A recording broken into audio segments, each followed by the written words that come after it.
everybody, and a good afternoon. Daily Ticket. Sean Brace, John Jansen. It is a Thursday, and I have vacation on the brain. Oh, yeah. That, and I'm a little revved up on this extra strength Dan Campbell size coffee. Did you get espresso in there? 2 shots. Oh, you did? Utah. Oh, no. Give me 2. Oh, no. I needed it today. I'd be so jittery. I probably should, too, because I went and saw Dune 2 in IMAX at 10 o'clock last night. It's a three-hour movie. So absurd. I am feeling it. Just absurd. 3 hours. 3-hour movies. Come on. I'm fine with it. What's the movie that I texted you about? The Scorsese one? Killers of the Flower Moon. That's 3.5 hours. 3.5 hours. Yeah, that's a long one. I have yet to press play because it's 3.5 hours long. Just press play. No, I got too much to do in my damn day to be able to give you 3.5 hours. That's why you watch it at 10 o'clock at night and you don't go to bed till about 2. Yeah, not going to happen. And especially when we have, number one, I've been on a little bit of a cold streak, so I needed to watch. Finally, I came out on top. Did one go through? Oh, there it is. The Atlanta Hawks. Thank you. Thank you very much. I'll take a roaring round of applause on that one. Hey, you know what is funny, though? John Jansen, we did just bring up the movies out of nowhere. And ladies and gentlemen, this is John Jansen's time to shine. It is my hour. It is my week. It is my weekend. It's my Sunday. Oscars are here. 2024. What year are we in the Oscars? How long? This is the 96th Oscars. 96. All right. And I think this year, unlike the previous couple this is years, one of the biggest years, it feels like, in a while. You know why? Because there's a lot of movies out there that people have watched. Because some of the best directors to ever do it in the 21st century have put out movies this year. It feels like finally the first year after COVID that every big director had something to go on. Okay. And I mean, this year also could have had Dune Part 2, by the way. That got delayed. That could have been also in this Oscars. So it could have been even bigger. But yeah, it was, the Oscars put out a video of all the Best Picture nominees and an awesome video they spliced together. And man, there was something for everyone. So I think that's where it also happened as well. Barbie was a big one. Yes. And that's nominated for Best Picture. Then you get something like Oppenheimer, which is way different than Barbie. It's still highly successful. Yep. Just so many great movies. I would say, when you look at like last year, Everything Everywhere All at Once won it all. I didn't watch it. I've never seen that movie. You did have Top Gun in that. Everyone did watch that. The Banshees of Ed Sheeran. That was a terrible movie, but a lot of people did watch it. That's my favorite movie of the year last. Of course it would be. Banshees of Ed Sheeran. Everything Everywhere All at Once. The Fabelmans. Steven Spielberg. Very good. I can look at this list this year and tell you which one is going to be your favorite. It's whatever one has subtitles and speaks a foreign language. Nope. That's Johnny Cinema, everybody. Once again. Why does it have to be foreign language? Oscars coming up, 4:05 with John Jansen. It is his time to shine. It is his week. The big movies for Best Picture this year read as follows. There's a couple of them here. Killers of the Flower Moon. Speaking of, I didn't know that they were up for Best Picture. Of course. It's one of Martin Scorsese's best. Maestro with Bradley Cooper. I still haven't seen it.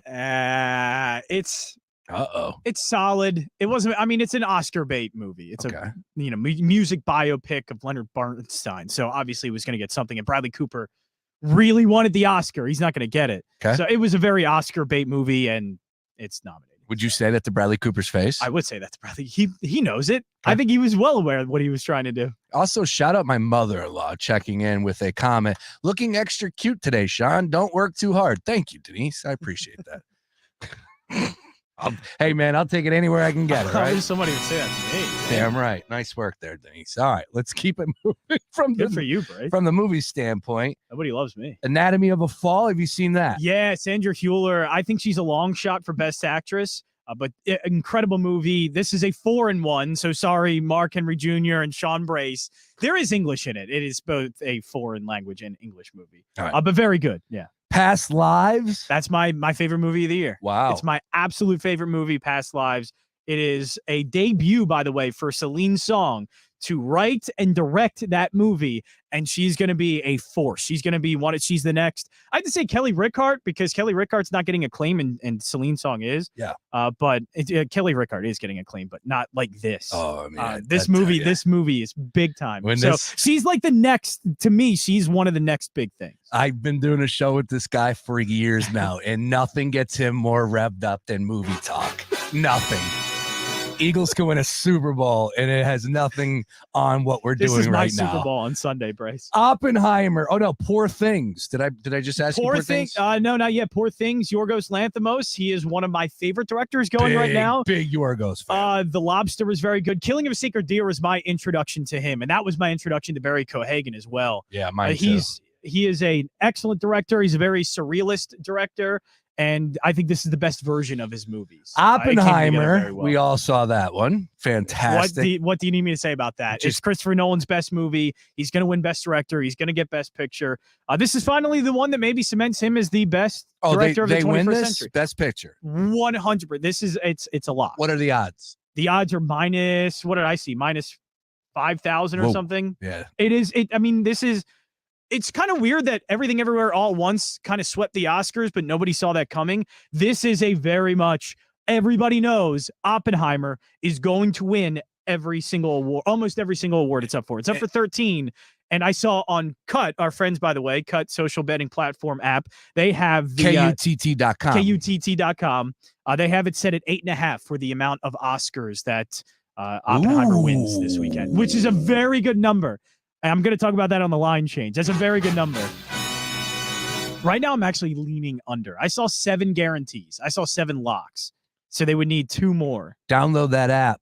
Cut. KUTT. KUTT. Check them out online at cut.com. Maybe you'll have a nice Oscars bet you can have against me. Yeah, I like that. 8.5 for the movie. I'd have to go over it as well, not in depth or anything, but I went over just real quick, and I saw 7 that I could say for sure. I know from what I've seen from all the other award shows, all the other awards that they're getting, Oppenheimer's likely going to get at least 7. Cillian Murphy better win Best Actor. Cillian Murphy, that's one of the 7. He better win. Cillian Murphy for Best Actor, Robert Downey Jr. for Best Supporting Actor. I don't think Ryan Gosling has a shot at this. I think people are trying to talk that into existence, that he has a chance, but Robert Downey Jr. had too many moments. He had finally, and it's when you watch the Oscars, Sean, you know how they give you the clip of each nominee. Yeah. And the clip is usually the one where I can tell what's the one? Oscars are going to love that. And they're going to use the one where he's in the room and he's talking about Oppenheimer, and he's talking about, this is just how I run things. So I forget the exact quote, but it was a very, very demonstrative type of acting job from Robert Downey Jr. What snippet would you do if you're Cillian Murphy from Oppenheimer? Oh, wow. It's going to be, because of the look in his face, it's going to be the end where he says, you know how I told you that if the chain reaction happened, it destroyed the world. And Albert Einstein said, well, what was your conclusion? He said, I think we did. That would be the one. That's such an awesome movie line. I don't think such an amazing movie line. I don't think so. I know they usually go for something more. There's also one where he's on the board and he's talking about all these equations and theory and stuff like that. That could also work. Yeah, I don't think that will be it, but still, though, I like that. Oppenheimer. I know Sandra Hüllers. Sandra Hüllers is going to have one for Anatomy of a Fall, where she for a minute just went on this monologue, and it was fantastic. You got Barbie. You got Zone of Interest. I've never seen Zone of Interest. I am seeing that. I'm hoping to see that tomorrow. If you're not going to make me work, I'm going to see that. I'm going to see it. If you're on vacation, I might as well too. I'm not on vacation yet. Not yet. Tomorrow. Saturday. You will be. Saturday? Yeah, really? Yeah. Oh, okay. Flight leaves at 11. I thought you were going to take an early vacation. No. So maybe Friday, if I have some time, I'm going to go to the theater and check out Zone of Interest. American Fiction. Never heard of it. Very good. That was actually the headliner. That was the opener, actually, for Philly Film Fest. That's where I saw it at. It's very good. Cord Jefferson, who used to be a journalist, ended up wanting to adapt this book, this novel, and it's very good. And my favorite performance is Sterling K. Brown in it. He's been a fantastic actor, and he had some incredible scenes. So it's really good. And The Holdovers. Oh, you would love The Holdovers more than anything. It's a classic movie. It's a very old school type of movie. Paul Giamatti is fantastic in it, one of his better performances. Oh, yeah, I saw that. Did you see the holdovers? I knew you would love it. Yeah. It's set at Christmas time, and it's basically about the holdovers staying at this school, it's not Catholic, at this like church, religious school, and they're staying over because nobody wants them. He was Nobody pretty wants them good in around. that. Is there any chance that he can come up and steal this role? There is a. What's his every time number? I hear I've seen anywhere from 5-1 to 9-1. Ooh. So if you can get a 9-1, there's some value in that number. A Paul dog Giamatti is was in so play. good. I don't know if anything's going to top Oppenheimer. I just think Oppenheimer is going to be a force because usually we can look at some of these. I think there was a 9-1 or something last year. All Quiet on the Western Front won something, best design, something like that, whatever it was. And they won, but there's nothing like that this year because Oppenheimer covers so many bases. In terms of their cinematography, their score, the acting performances, it covers everything. It's again something that the Oscars loves. It's a great Christopher Nolan movie that everyone loved. So I think it's going to be a force. It is going to. I don't know if it's going to sweep all 13. It's going to get damn close to it though. And obviously the Philly connection with Divine Joy Randolph. Yeah, she is. If you want to know the biggest lock for the Oscars, she is by far the biggest lock. There is no chance she loses that award. What is Every single other award for Best Supporting Actress for the holdovers. What about homegirl from Oppenheimer? No, the wife? No, Emily Blunt has no chance. Wow. Divine Joy Randolph has won almost every single award leading up to this. I disagree. I think Emily Blunt was in. Put your money where your mouth is, Bryce. I'll give you good odds on it. I'll give you whatever. I'll give you 10-1. I'll give you 15-1. I'll give you whatever you want. You're going to have to pay up something. It might be pennies on the dollar, but you're going to pay up something. Cut.com. Kutt.com.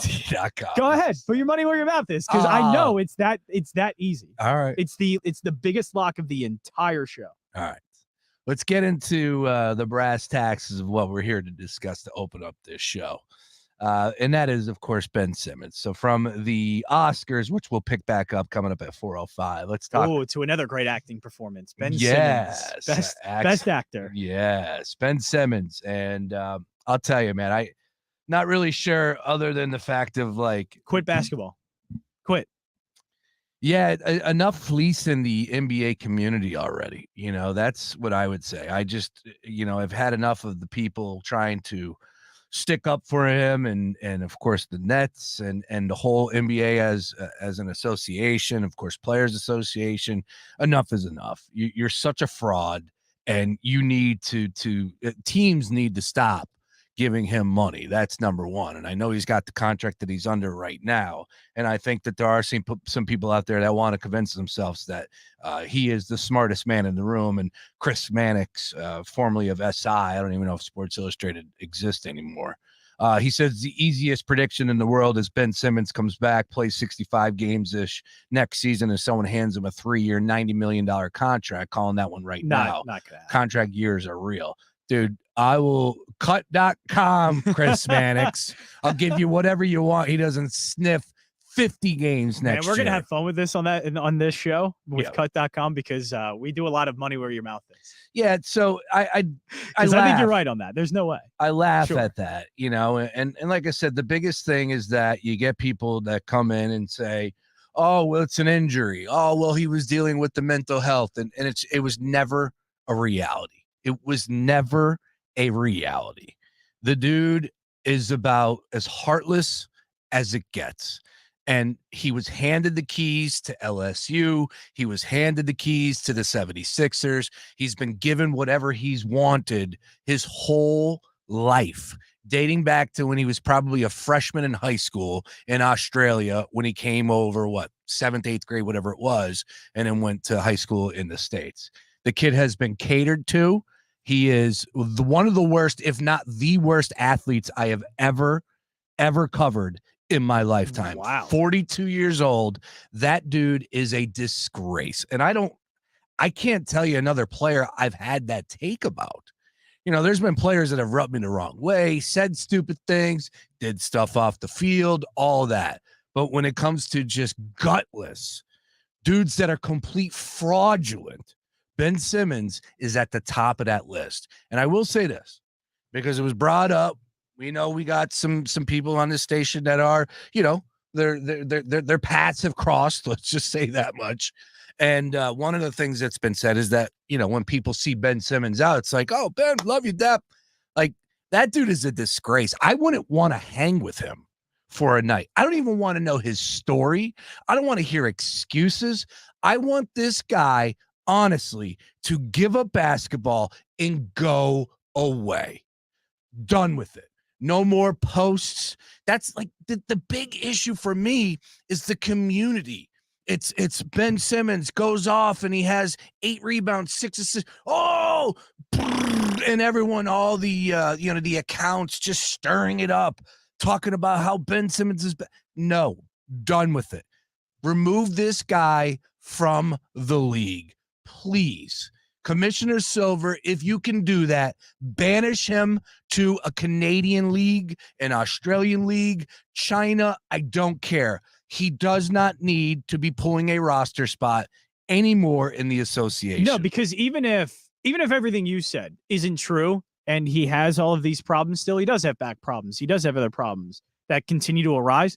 Problem is they keep coming up. You think so? He either I don't think so. But even if I'm just playing devil's advocate, even if you go on the other side of things, it is literally of two things. It's either Ben Simmons doesn't want to play or Ben Simmons can't play. What is it? He doesn't want to play. We know he can. Well, I know that, but either way, he can't play. Like either way, it doesn't lead to Ben Simmons being on a basketball floor again. Yeah. So that's all it is. He either doesn't want to or can't. And there is no other option here. There is no, Ben Simmons can play. He has proven to us he doesn't want to or he can't. Yeah. The back injuries, the back injury stuff, what are we talking about here? Nerve damage? Again? More back problems after he already spent so much time trying to fix them. That guy can still play? Probably not. Or he's faking it or whatever, that it's some made-up thing and he just doesn't want to play. Either way. Yeah, to where I'm at right now, it's mental. He's getting the check. It's still living the NBA lifestyle. It's the fact that he doesn't have to go out there and play, and he could still get paid with some of the best high-priced athletes in the game that are grinding, that are, going hard for this game. And even so, then, like, think about the issues that the NBA has suffered the past 2 seasons with players taking time off. They had to change the rules. Sometimes the association can't get out of its own way. Look at what took place in the NBA All-Star Weekend. Everyone was losing their mind over that. Anthony Davis shooting lefty. It's just the dumb stuff with this league, and it does not need Ben Simmons anymore.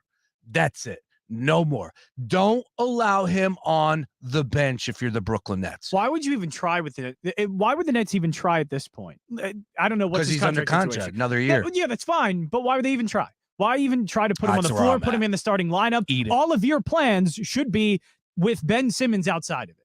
And if he's on the bench, fine. Just leave him on the bench. If he can come in for a few minutes and play basketball, great. But the Brooklyn Nets should not even think about at this point, well, what if Ben Simmons comes back? Who cares? Yeah. You can't trust him. I just want him completely out of the league. I just want him gone. He should be. Gone. He should be out. That's it. Don't sell his jersey. Don't allow him to be in his – somebody tweeted me the other day, earlier today, it was like, he's got more heart picking out his outfits for sitting on the bench than actually getting out there and playing. Absolutely. Couldn't agree more. Folks, and for the injury standpoint, and TJ checking in, great here. I don't really recall this, but he said Ben won't even play in the Olympics for Australia, a country that loves him, an all-time dog. He's right. I just look at, what he was and we have to look ourselves in the mirror as an organization here in Philadelphia, the way that we operated with the process and handed the keys over to guys like Ben Simmons and Joel Embiid. Now, I am the biggest Joel Embiid fan out there, right? Love him. Have his back all day, every day. I even said that I would put him on, somewhere up there with that conversation what we were talking about with Jason Kelce. That's what I think about Joel Embiid. That's how high I think of Joel Embiid, whether that's right or wrong. That's everybody's opinion to debate. That's fine. But there is something to be said about these guys coming in, not earning a damn thing. And the Sixers aren't the only organization that have ever done this. We're talking about some of the best players. When you're a top 3 pick, you get the keys to the franchise 95% of the time. You were drafted with that selection for a reason. And most of the time you're going to a bad franchise that would love to showcase, to have that pony to show and he off. showed signs of it. I don't know what wear and tear on his mind or body that happened within those few years. I think it's fame. I think it was fame. I think it was money. I don't think the embarrassment after Atlanta. Yeah. Everybody threw him under the bus. Fans are all after him, and he just didn't recover mentally from that. It was a slow burn to that point. Oh yeah, okay, right. It was leading up to a moment like that. Yeah.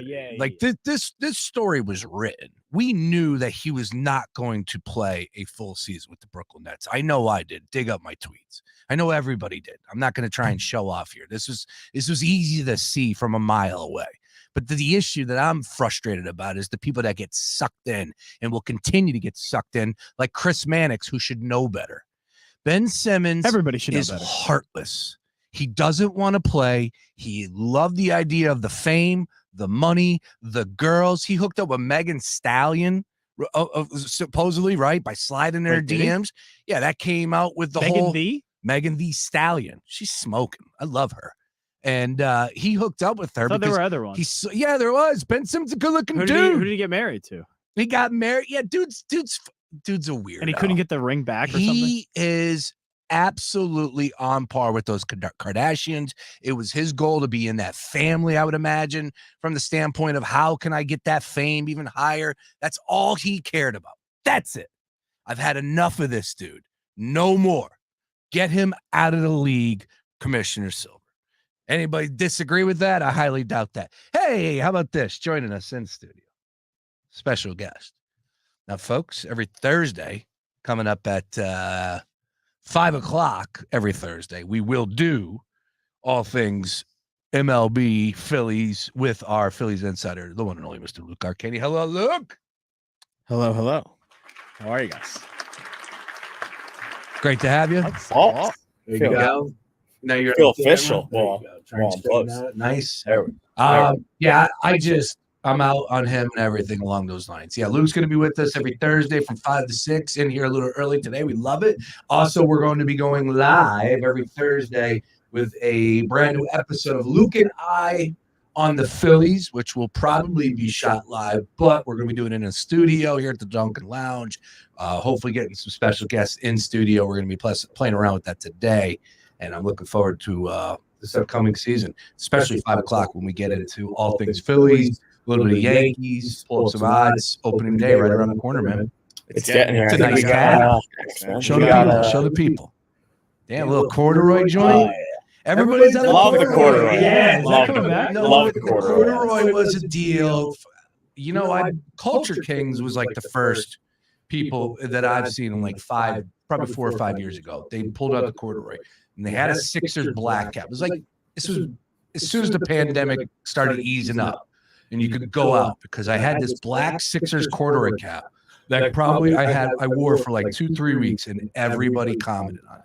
Dude, that's a great cap. Where'd you get that cap? And then I lost it. Somebody stole it. That's what happened. That's how nice of a cap it was. And it was just a plain black corduroy. I like that one. Yeah, this is sharp. Culture Kings as well, right here. Anyway, so yes, we will talk all things Phillies and all that. But Luke, I know you know Ben Simmons very well. Anything you disagree? Anything you'd like to add to that conversation? No, I mean it's just one of the all-time just abominations and just like downfalls. It's from former #1 pick to like the laughing stock of the league for probably 3-4 years in a row now. It's just like feels like he comes back, he has like 2 points, 5 assists, and then he's out for the next 10 games. I don't know if it's truly an injury, and if it is, then yeah, it probably isn't. But if it isn't, either way, it's just. Do you know 80% of America has a bad back? Do you know that I've had multiple bad backs? Do you know? Yeah, I'm 21. My back. Like I just got a shot last summer right here. And then one time, like 10 years ago, that was the first thing that ever screwed up was my lower back. And it's just, yeah, we all deal with it. Now, I'm not going to sit here and tell you that I'm living a professional athlete lifestyle, by no means. But even if I was, it would probably still give me a better chance to perform at a higher rate. Ben Simmons is shredded. There's not an ounce of fat on that dude. No, he's toast. He got the money and Correct. Got the money, ran away with it. If you have a good core, your back is fine. And Ben Simmons, I would assume. I mean, he's a pretty shredded dude. He's ripped. Right. Like his back doesn't look like it hurts. Just took a damn shove from Jared Allen. He didn't go anywhere. He's just got no heart. He's heartless, completely gutless, and he's made the money. And I just think it's in the NBA's best interest to say, you know what? We can't have you sitting on the somebody brought up that maybe they need to start charging them for tickets, the Nets. Totally agree. If you're Brooklyn, if you're the NBA, you can't have him represent the league anymore. The league is not for suckers. I mean, by the end of this year, his career earnings is going to be over 150 million. Absolutely. And plus fun fact, Travis Kelce has played more games since Game 7 of the Hawks series than Ben Simmons. Yeah, Ben Simmons has played like 56 games since that Hawks game. Yeah, he's the worst. He is the worst, and I just, I think we're all in agreement that enough is enough. I just don't see how there's any way you can look at what he's done and go either way, whatever way you look at it, and just think, that guy still wants to play basketball. And want to bring that guy in to play basketball and continue to pay money for that guy to play basketball. Who at this point would do that? Why are the Nets still doing that? Why would the Nets want to do that? Why would any team right now want to do that? There's going to be a point where, and it's probably going to be this offseason, where the Nets are just going to have to eat this and just call it. Like they're going to have to eat the money. It's probably going to be around like 40 million dead cap. Mm-hmm. They're just going to have to admit that it was a really bad trade and have to cut them and just move on. I mean, I don't think the Nets are planning on winning anytime soon with or without Ben. Right. So I like at this point, like what is the positive of having Ben there? Is it like keeping your reputation? But there is no reputation. So what I would ask you is, do me a favor. Stop telling us what you find interesting and just tell us what you feel. Stephen A. Smith deserves some pub here because, remember, he said that Daryl Morey lost that trade. Now, I know he's come out and said that he was wrong about that, but still, I just want to remind the people that there were a lot of folks that were on Stephen A.'s side going, oh, wow, Daryl Morey gave up too much, didn't get anything in return. Ben Simmons, he's going to rip it up for the Brooklyn Nets. That career is officially over. It's done. See it. Beef's checking it. Megan Thee Stallion. Ooh, I think Megan has taken the stranglehold on the. The Stallion or the Ohio State. No, I think it's Megan the Stallion. Megan is strong, man. Yeah, that's a great one. She's in the gym too. She's working out. She's two E's. So she's Megan THE. That just makes it better. She's not just exactly. That just makes it way better. Hiss. You ever hear that song, Jansen? I don't think I have. No, that's a fun one. All right, enough of that. Let's keep it moving. We got a lot to get to. We're going to talk some baseball a little bit later. We are going to talk some college hoops with Beef. He's going to join us at 4:35. Let's get it back to the Oscars, Brace. 4:05. We will get it back to the Oscars. Johnny Cinema, check it in. Nice. I'm so excited. Other side, though, we got a great game in the association this evening between the Denver Nuggets and the Boston Celtics. Your NBA Finals preview. Could very well be a lot of eyes on this game. I want to talk some ceilings and some floors and some windows and walls. Yeah! I kid. With that game, we'll go over the card. We'll hit on a little bit from last night's games in the association. And I'll tell you what, as I was sitting down watching a lot of college hoops last night, very frustrated just not to see a Marquette team fully loaded. Tyler Kolek not in there. He won't be back. Hopefully he'll be back for the Big East tournament. And if you're going to go up against the UConn Huskies, you have to have all of your guns ready to go. With that being said, it was still a pretty entertaining game, just frustrating from the sports fans' perspective that Tyler Kolek, who is one of the best guards in the game, could very well make the case that he is the best reigning Big East player of the year last year and not able to go last night for Marquette. 74-67 was your final score, but pretty good game. A little sweat down there in H-Town. Tennessee pulled it out against South CAC. A lot of great games in college hoops, a lot of great games in the association. We'll jab at them all and, of course, preview what's coming up tonight. Folks, we do have some day games going off in college hoops. Right, we have the tournaments officially started this week. I don't know if you got any action in Coastal Carolina and the Raging Cajuns, Jansen.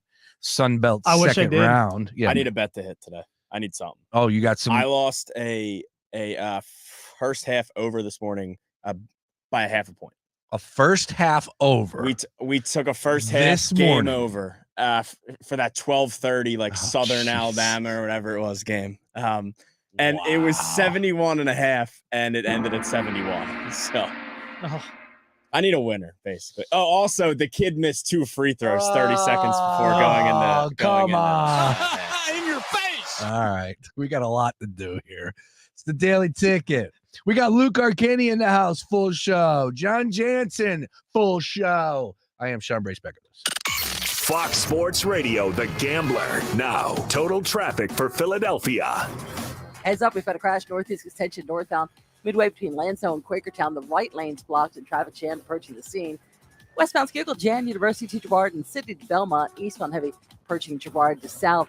Artella, total traffic. This report is sponsored by Lowe's. Savings. Now that's speaking the Lowe's language. And with My Lowe's Rewards, your savings just keep coming with members-only offers. Learn more about the new loyalty program at Lowes.com/MyLowe'sRewards. Subject to terms and conditions. See Lowes.com/terms for details. CEOs you should know, brought to you by Comcast Business. I'm Sasha Suda, the George D. Widener Director and CEO of the Philadelphia Museum of Art. The Philadelphia Museum of Art is here to celebrate and educate and expose and inspire all of the communities that it exists to serve in the Philadelphia region and more broadly around the world.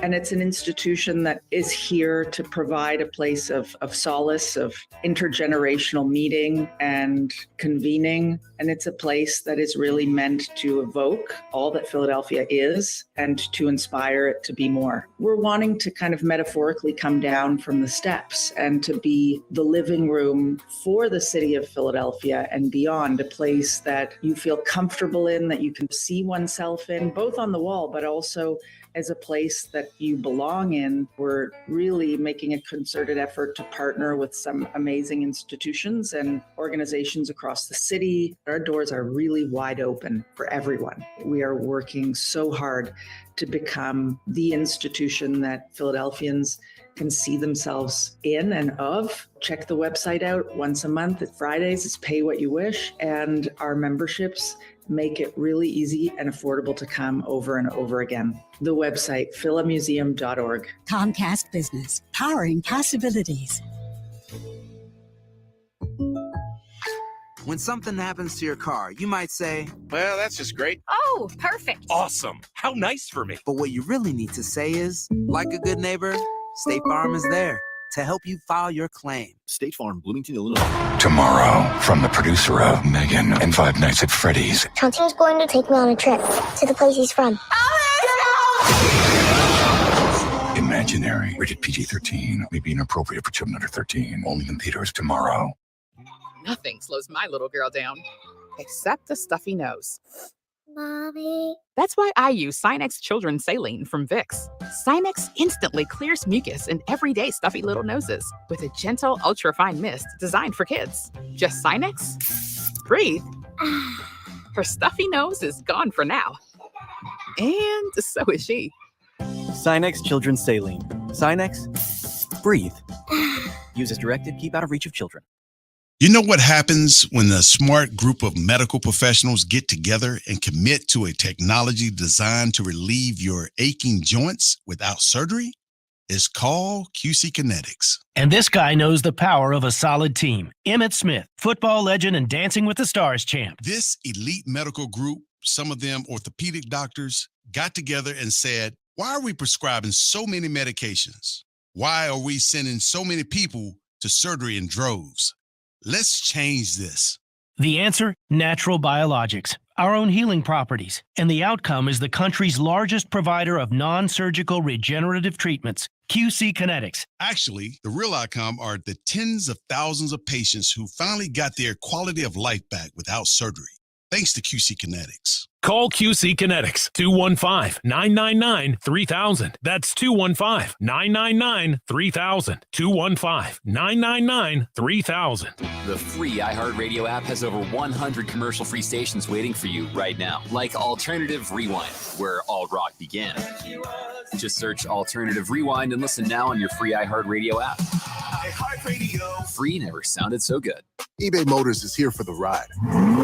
120,000 miles of night drives, daily commutes, and who knows how many. Are we there yet? Through countless fixes, elbow grease, and a new radiator, you kept your ride alive. With eBay Motors, you have over 122 million parts to keep it running. And with eBay Guaranteed Fit, they'll be the perfect fit every time. Plus, at these prices, well, we're burning rubber, not cash. Keep your ride or die alive at ebaymotors.com. Eligible items only. Exclusions apply. Hey, man, you all right? Need me to call 911? No, call Top Dog Law. Get top dollar for your accident at topdoglaw.com. Once again, that's topdoglaw.com.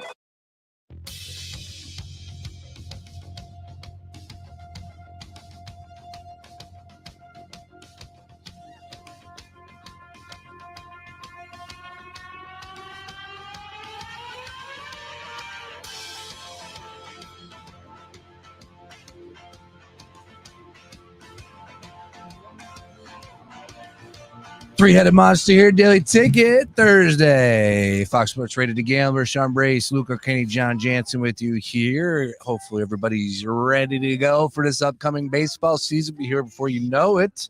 We'll hit on all things Phillies and MLB coming up a little bit later at 5:05. See if we find some winning futures on DraftKings Sportsbook. 4:35, we got Ryan Coyle, all things college hoops. And again, last night just was frustrating that Marquette was not fully loaded because you need all your horses to go up against UConn this year. But I do want to make a case for Tennessee. I think that they're the second best team in the country right now. I feel like they're a little bit more consistent. I feel like they can give you some more firepower than Houston. I'm not trying to downplay Houston at all. You know, Houston was my team last year. From Houston doesn't have any offense. That's always the toughest part with them. I would imagine, well, they do. Aren't they dealing with some injuries too as well? Some injuries as well. I think so. Yeah. But it's always defense for them. They're the number one adjusted defense in college basketball. Now they're 12th in offense, but their problem is I think they struggle too much offensively at times. Yeah, and it's just frustrating from a team that is supposed to be number one. And I do think that Houston, like I said, I was on Houston last year, made a really good run, but this will be the year that I don't pick them and they win it all. Watch. I hope it happens. You know it. That's how it's going to work. That's all right. As long as UConn gets to the Final Four, all my eggs are in that basket, plus 110 on DraftKings Sportsbook. Last night, if they make the Final Four, last night will be the last time that they have to hop a flight until the Final Four when they go to Phoenix. They're playing games in Brooklyn or the Garden for the Big East tournament. Brooklyn, first two rounds, I think, or first round or whatever it is in Madness. Then the next round is in Boston, and I think that will take it to the Final Four, if I'm not mistaken. And those final two games will be played in Phoenix. The path is there for the UConn Huskies to make it to the Final Four. Could they choke? Sure. Could they throw it away? Absolutely. Anything's possible, especially in an Elite Eight or Sweet 16 game. I don't expect them to have any struggles until that point in time.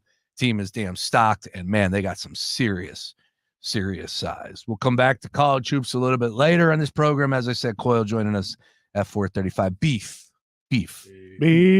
Nobody knows it was Coyle. All right, let's go ahead and talk about the NBA here. And again, tonight's game, let's fire up DraftKings Sportsbook, take a look at what the number is as far as this is concerned. We got 8 games going off in the association and none bigger than what could potentially be the NBA Finals preview tonight taking place in Denver. First of all, anybody disagree with that number? Boston, a point favorite on the road, 220.5. Oh, no, I probably shouldn't. I would only think so because Denver's been playing so well recently, but so is Boston. Boston's beat and destroyed almost everyone. That makes sense. Boston should be power rated as a higher team right now, and they should be power rated so high that they're a favorite. Boston's flaws are funny, right? Like I heard the people nitpicking on a show on ESPN on my way home last night where they were talking about how the issue for Boston. Now, Missoula is not nitpicking. That's reality. It's a second year. We don't know what he's capable of. Obviously, Brad Stevens and company gave him the keys to the franchise, and they know better than us, right? Missoula is ready. I think he's proved his worth. I think it's I think so, but that's going to be something until he does it. Correct. You know, for a lot of guys that hadn't, I think that's the same thing for Boston in general as a team. They haven't done it. The big thing was for that, Missoula was the big picture, but also tied in was crunch time. Jason Tatum. Yeah. Missoula and crunch time and Tatum, and they go hand in hand. Now, dude, I would live with Jason Tatum throwing it up from half court in the final 5 seconds. Like, I could live with Jason Tatum doing whatever. Okay, the game against Cleveland wasn't a foul in my mind. Like, they called it. They've reviewed it, which was ridiculous. It should not have been a foul. I didn't get an opportunity to watch that game in great detail. Just watch the end of that game because I was on Boston, so I shut it off once I knew I wasn't covering. And I think the call was that where he landed. It's right here on the TV right now. Oh, there you go. Garland was underneath him, right? I think that's the. It's not a foul. Yeah, because you're supposed to give him. Not a foul. That's not a foul. It's close. Because you're supposed to give him room to land. But he also that's what you're supposed to give him room to come down. And if you don't do that, how about that for timing? That's he great. also completely landed both of his feet and then fell. Like I agree. Both of his feet hit the ground. Like that. I mean, you can't make. You can't make that call. But I think the call is not just you have to hit that person's feet. If they aren't giving you room to land, like if they are in that space, then that is a foul. I don't know if it should have been because again, he's also moving backwards. It's a weird play, but. I don't know. It looked to me like that was the definition of what they usually call for those 3-point shots. Well, if it was in a Boston game, that call probably sticks. Since it was in Cleveland, they wave it off, which is just absurd. It should never been a call. Let them play. Swallow the whistle. But anyways, are you living with that shot? Like, that's a fine shot to me. What I would say to more. Well, you just have to live with Tatum shots. I don't care if his numbers are saying he's not good in the clutch. He's your best player. Give it to him. He's the one who can make a shot like that. He's the one who can create a shot like that. And that's just something he's going to have to work through. Would you I think what you're asking, would you go with another shot? Would you go to Derek White? I don't think you go to Derek White. You can maybe go to Jaylen Brown and get a shot, but Jason Tatum's your best player. Give him the shot. You just have to live with that. Yeah, I mean, if you have a game-winning shot and you're Boston, it needs to go to Jason Tatum 100 out of 100 times. Correct. That's the best player on your team. That's the guy that you want taking the last shot. And if it comes down and Boston ends up like finding their way in the finals, if you have one drive down to win the NBA Finals, that ball should be in Jason Tatum's hands and only Jason Tatum's hands, whether he makes it or he misses it. That nobody else should be taking any sort of game-winning shot for Boston other than Tatum. Well, here we are tonight, Nuggets and Celtics going head-to-head, and I'm pretty excited about this one. Once again, it's a point spread right here. The Celtics are favored. We know that they had an 11-game win streak. I don't think anyone's making the case that they shouldn't be favored by a point. I think I lean Denver. I absolutely lean They're Denver. 24-6 at home. Yeah, like they're lethal at home. Yeah, and I mean Boston's home record versus their road record is like night and day. I mean, they're 10 of 13 Boston losses. Yeah, they're 29-3 at home, and they're 19-10 on the road. Yeah, I mean it's about as even as you can get, but I like that minus 105 for Denver. Denver got them last time they played on January 19th, 102-100. So Denver even got them in their building, and This is awesome. This is the game of the night right now. Both teams just rolling red hot. I know Boston coughed it up against Cleveland the way that they did in that fourth quarter. Coughed it up against Phoenix in overtime. Well, so they're both coming off losses, and that game went to overtime. Yeah, that game went to overtime. Yep. Phoenix and Denver. Yep, a couple nights ago. Ooh, that got ugly. I don't remember that one going to overtime. Yeah, because that was another one.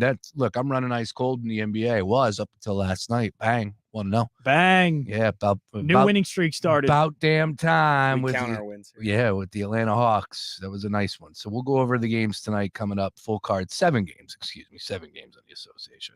Oh, my God, Hornet. Oh, wait, that's tomorrow. I was going to say Hornets, Wizards. That is gross. Oh, my God. That is so gross. But there's always 2 teams, Sean tells me, they're playing better, though.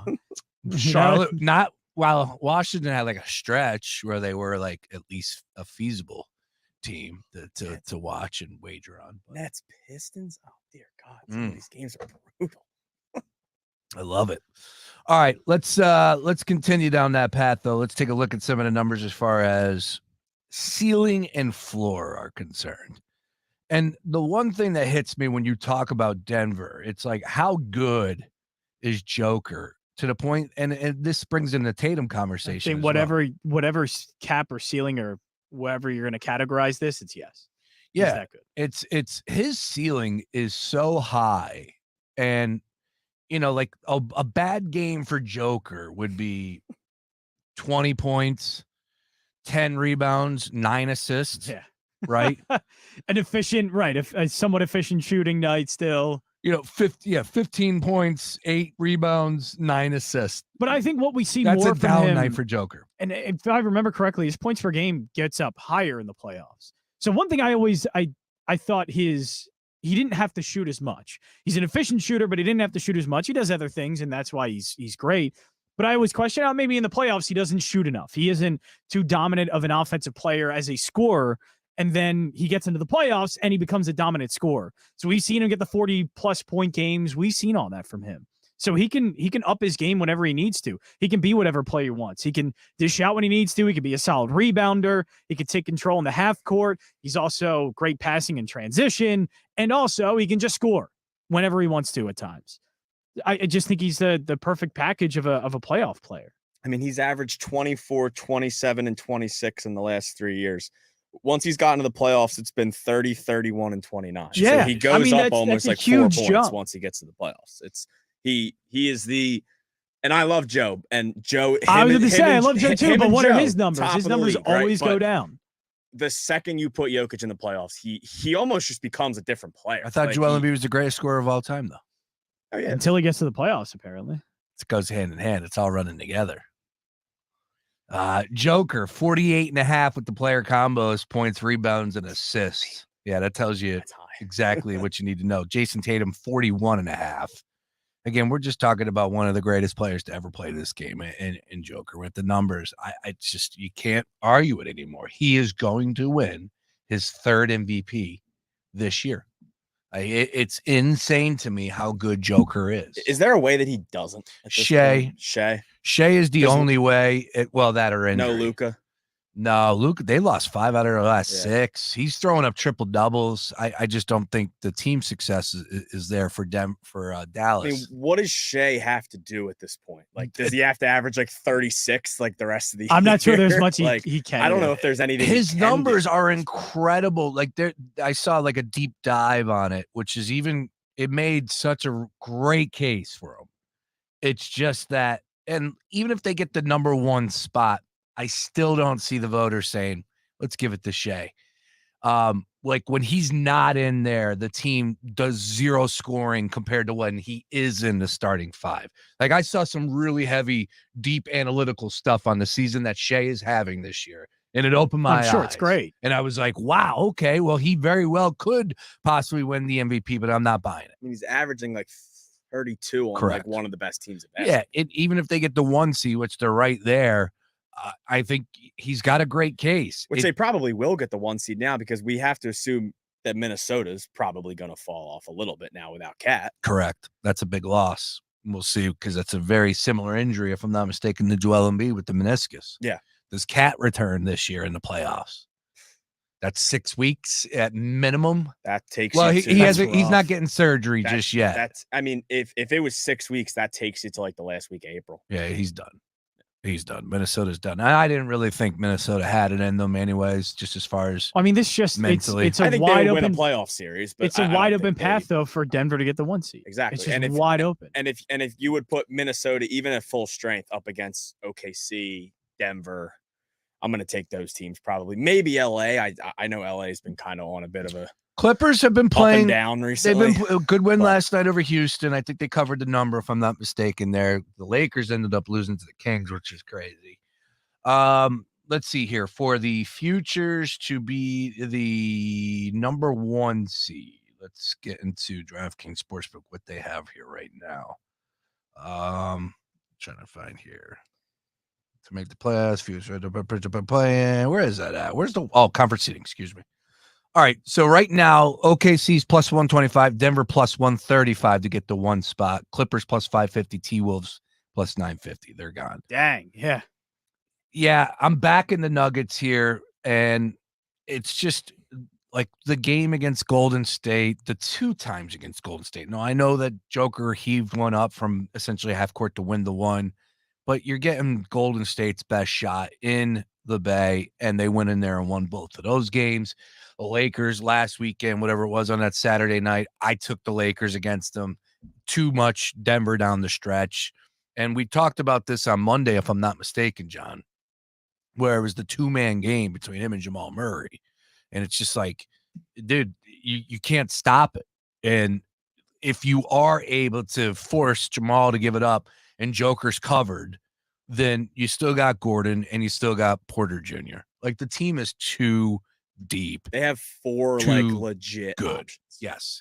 And OKC is great. They have legit options as well too, but they're young, and that's the issue that I'm having. And they're going to go through growing pains, especially when it comes to playoff time. We'll see what their matchup is right now. But speaking on the 1 seed here, I'll take Denver at plus 135 all day, every day. And I don't think too many people are going to disagree with that. Just to let you know where we're at as far as the standings are right now, Minnesota and OKC, both 43 and 19 with a 694 winning percentage. Denver 42 and 20 with a 677 winning percentage. Yeah. All right. So I was looking at the divisions, and then the Clippers are 40 and 21. Okay. So I'm sorry. That's the Pacific. So Clippers are 40 and 21 right behind all 3 of those teams. It's just Denver, and that's it. I think so. I think Minnesota will still win ball games because now you free up Ant a little bit more. I mean, it's between them and OKC. That's still a really talented team, but you lose such a big part of your team, your offense.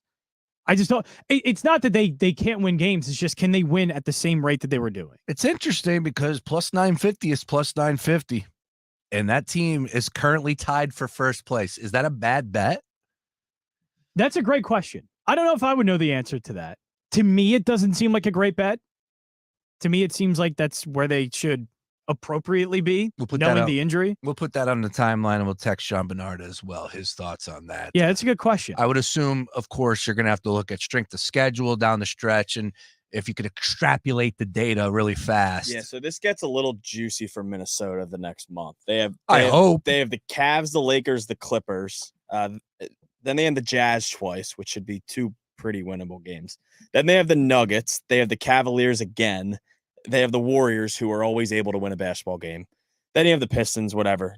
And then they have the Nuggets again. So they have to play the Nuggets twice, the Cavs twice, the Clippers. So, I mean, they do have some hard basketball games. And, I mean, anytime you take a player out that's averaging 22, 8, and 3, it's definitely not going to help your team losing him. But I think that number for the Nuggets I think that's the one to take. Sean Bernard checking in. Jordan Poole looks back. All right. Sure. Oh, from the Wizards. Sure. Okay, yeah, from earlier conversation. Yeah, sure. Nice work there, Sean. All right, we'll actually text him. I'll see if to get his take on that number 1 spot as far as the West is concerned, because plus 950 is a very juicy number.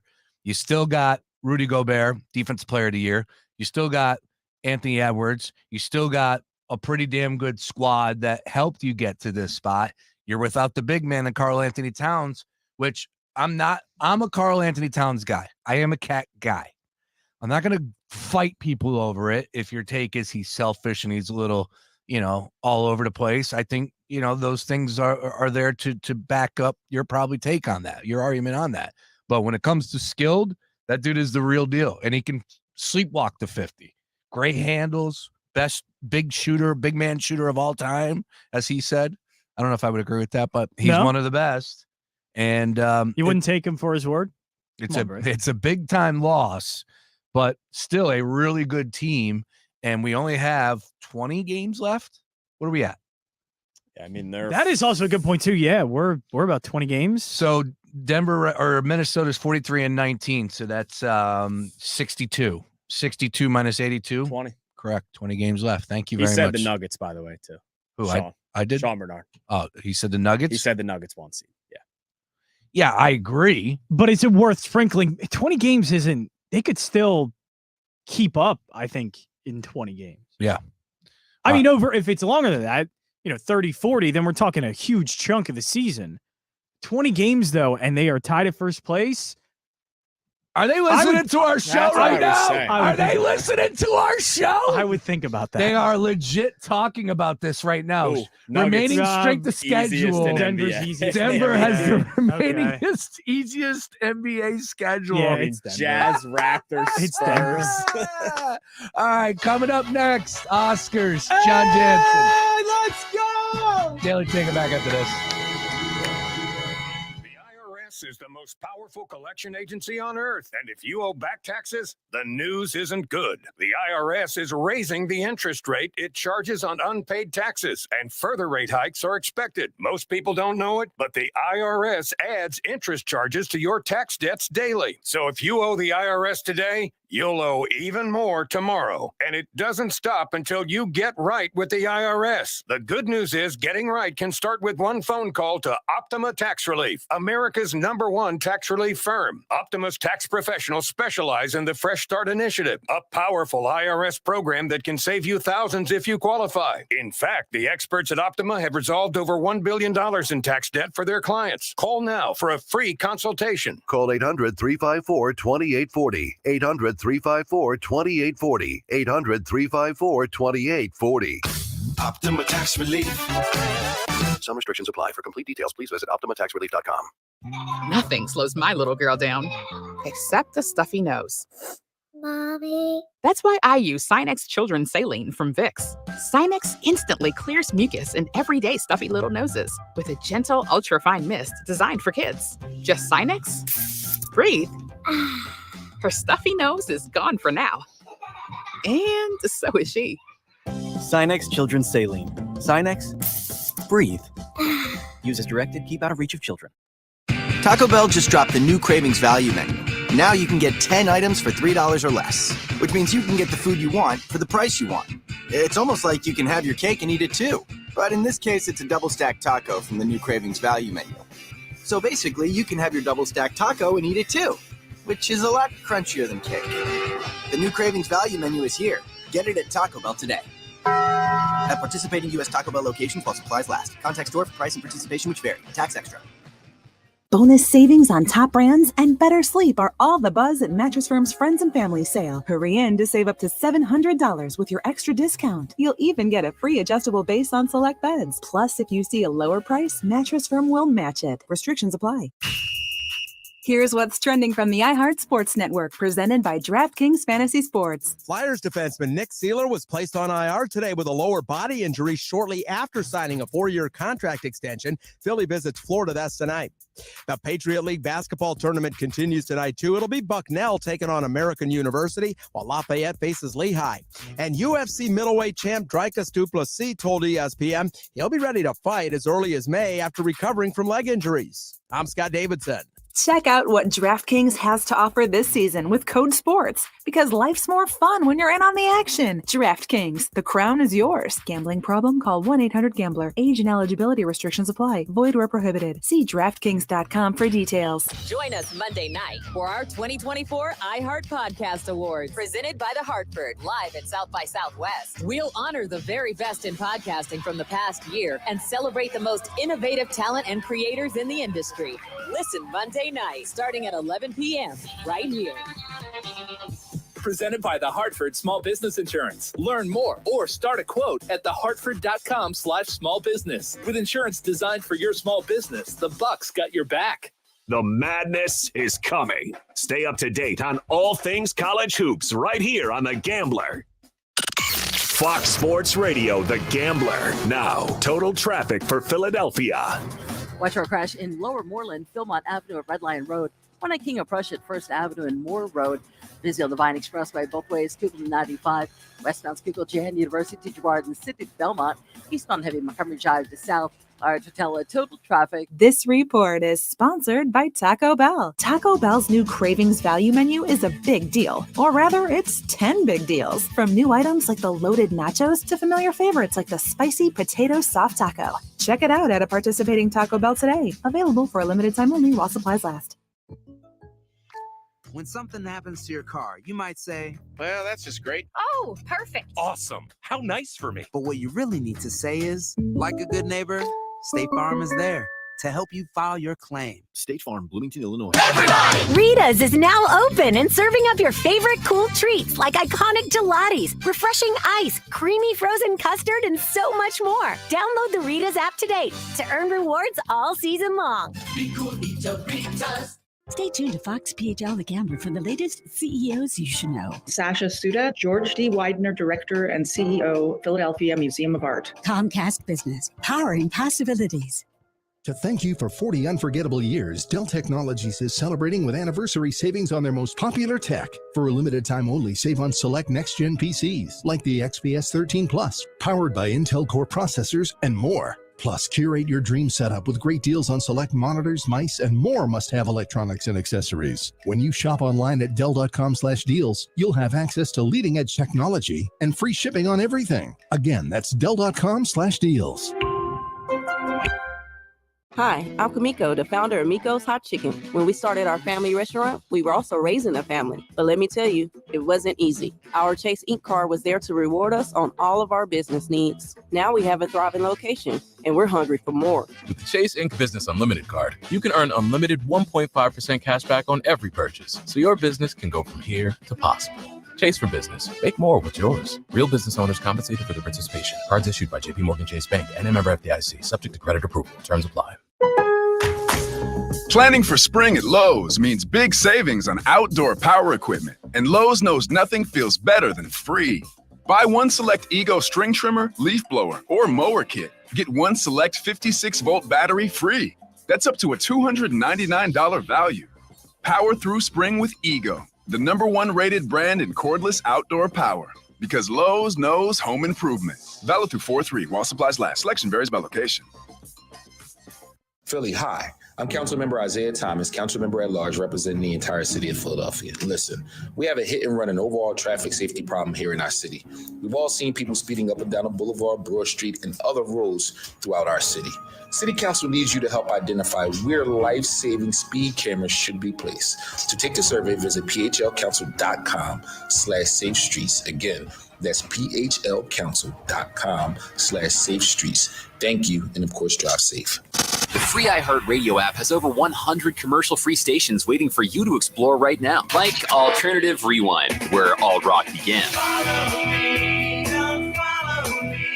R.E.M., The Cure, Depeche Mode, Pretenders, Talking Heads, and more.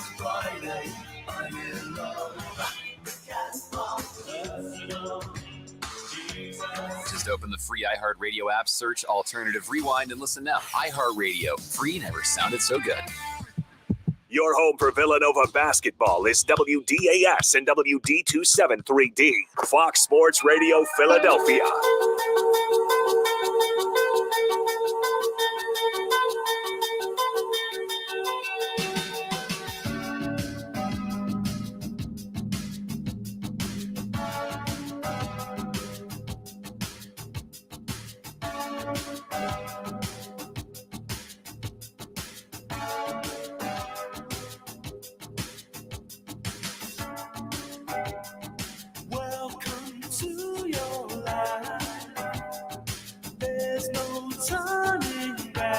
Just to let you know, the iHeart Podcast Awards, which I would imagine Joe Rogan is going to clean up, also available on the iHeartRadio John Jansen's not going to clean up? You mean the line change wasn't nominated?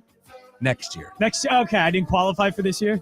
I didn't make the cutoff? You just started it back up. Okay, yeah. Yeah, you got to make a name for yourself again, John Jansen. I mean, after this Oscars pot I'm about to do tonight, I mean, it could blow up. Well, what about this Oscar segment that you're about to do here, right now? I'm ready. If I knew I was going to do this, I would have wore a suit or something. I would have acted like I was on the red carpet. I did tell you Thursday, Oscars. Yeah, I don't know if you did. I did. You told me that like 20 minutes before you walked in. No. I told you on Tuesday. I said Oscars Tuesday. I might have said Friday. Or Oscars Thursday. Might have said Friday on Tuesday. Anyways, John Jansen, everybody. Here we go. Now, our friends over at that's such a good jingle. That is good. That is a great jingle. That is really good. I gotta give the. It's gonna make this segment sound a lot less boring. One more time.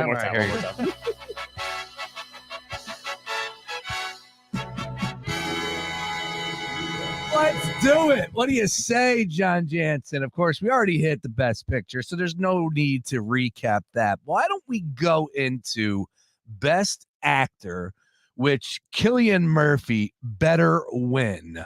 But if you wouldn't mind, go ahead and give us some of the other names that are in there. I would imagine Bradley Cooper and Paul Giamatti are one or both involved in the best actor. Yeah, it was looking like Bradley Cooper was going to be in this discussion, and maybe he still is, because this is the typical Oscars music biopic performance that the Oscars just takes the bait on. It doesn't seem like that's going to happen, though. Too many strong performances at the top. The other ones, Coleman Domingo and Rustin, Jeffrey Wright, American Fiction. I don't even think he was the best performance of that movie. It was Sterling K. Brown, Bradley Cooper for Maestro, Paul Giamatti for The Holdovers, and Cillian Murphy for Oppenheimer. Cillian Murphy's the favorite I'm seeing at -1,000. At plus 550, I see Paul Giamatti now. I keep hearing there's value on Paul Giamatti. I think there is a slight chance that he could win. So if there is a slight chance and the probability makes sense, then yes, plus 550 is a number that you should be interested in. I just don't think anything's beating Oppenheimer with these major awards, and I think that even goes for Best Actor. I think it's going to be too tough to overcome the strength of Oppenheimer. I think that's going to be the theme all night on Sunday. Luke, you saw Oppenheimer, right? Yeah, I saw Oppenheimer, and we know. Although I have turned more into a movie theater guy over the last few months. Movie theater's the best. I told you originally that I used to hate the movie theaters. And I did for the first time. I just never enjoyed them. I've done a couple times, and I started because I did this last night. I ended up getting a beer for the movies. Usually I just get a soda and popcorn, but I instead got a beer, and that was pretty good. Like, you give you a little big one, so you get a nice little buzz while you're watching Dune 2. It was really good. I didn't think that was going to be part of my movie snackage moving forward, but it was pretty good. First of all, I need to go a movie theater that has beer, because I've never been to one of those. Are you kidding me? Regal always, Regal has bars. Damian Woody set up here on ESPN. Look, do you think he can play that piano? Look at the picture behind on the wall. What is that? The two fingers. I am less interested in what he has to say and more interested in if he can actually play that piano. Good grief. All right. He's got to be catching some heat about that. That's an incredible room. It's a great piano. It really is. It's pretty. The picture, I don't know what's going on. You could film movies in that room. I mean, it's great setting. If you could play the piano, you can do some damage. What about the guitar? I can play the piano. Yeah, the guitar. But so here's the deal. You don't just walk around and find a guitar laying around. But right? You find a piano. Okay. Maybe they should have guitars laying around. One of the coolest things in Denver was that they had like this strip, this outdoor area, and they had like all these old pianos that were like, decorated and then, dude, it was like 9 o'clock in the morning when we went out there to vacation one time, and there was like this bum playing it, and he was incredible. There, I was actually having this airport. Talk. You see it at the airport. I love the airport ones. There is not many better sounds in this world than a good grand piano, and like somebody that can really play it good. It's just like a good piece on a really good piano. I don't know. There's nothing better than me than just a singer sitting down with a guitar and playing songs. Yeah, that's the best. That's the better one. All right. From the Best Actor, what do you say? Best Actress. This is one that's really interesting. So the 5 that are nominated: Lily Gladstone for Killers of the Flower Moon, Emma Stone, Poor Things, Sandra Hüller for Anatomy of a Fall, Carey Mulligan for Maestro, and Annette Bening for Nyad. Annette Bening has no shot. That was a terrible movie. Don't watch Nyad. It stinks. It's Netflix garbage. I don't know why it got 2 nominations. Ridiculous. There were much better supporting or better lead actresses that could have been there. I don't know, like Greta Lee in Past Lives, who put on an amazing performance, but yet Annette Bening, because it was a biopic. Good for her. But Carey Mulligan, I thought she would have maybe in other years, but again, it's just 2 performances that are very good. Lily Gladstone, Killers of the Flower Moon at -175, Emma Stone, Poor Things at +125. I think there is a little bit of steam here with Sandra Hüller. I think if there is one dark horse movie in the entire Oscars ceremony, it's going to be Anatomy of a Fall. It is a perfect Oscars type movie for them to give awards to. I think it could end up taking an award like this, but that's only a sprinkle. That's not something you put heavy money on because it is Lily Gladstone or Emma Stone. And since these odds have changed so much, I think you could have gotten Lily Gladstone. I put this out in February, the beginning of February. Lily Gladstone was +120. Now Emma Stone is +125. So I think might have been because Lily Gladstone won an award, right? I think it was a BAFTA. I think she won a BAFTA right before this. So that moved the odds a lot, and it may have moved it too much to where Emma Stone and actually +125 might be better value right now than Lily Gladstone. And Emma Stone, I think, to me, that is the best performance of the year.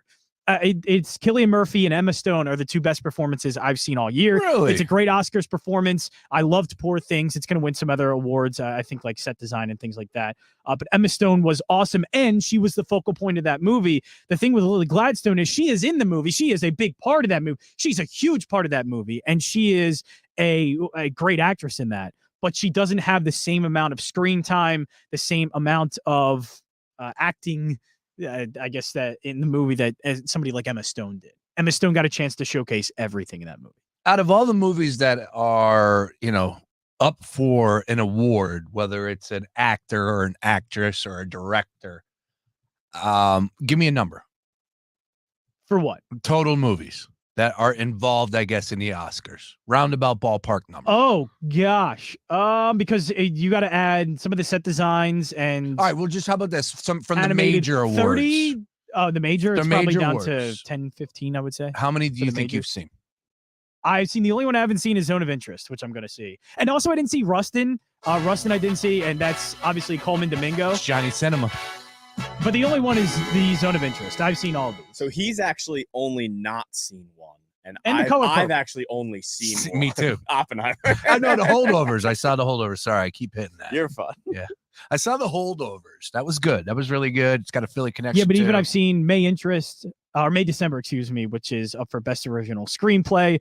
I've seen most of the Best International. The problem is some of these aren't out yet, but I've seen Society of All right, Snow. now you're just showing up. And Perfect Days, Now but you're Zone of just- Interest is now going to you're win just- that easily. yeah. I wanted to see Now Teacher you're Song just looks really beating good. the chest. I am beating the chest. I've seen all the foreign films. I do. I love the foreign films. I had a beer and a rosé. I had not a rosé, a beer. I had a Miller Lite. It was fantastic. You know, the movie tavern is like literally the best thing ever. No, but I don't like. But is that's not theater seating, right? That's like you're at a table or something. No, you're at Or a what is that? couch, or not a couch, a recliner. It's the same thing. Oh, okay, It's the okay. same thing, and you got the slide over. You got a button to hit.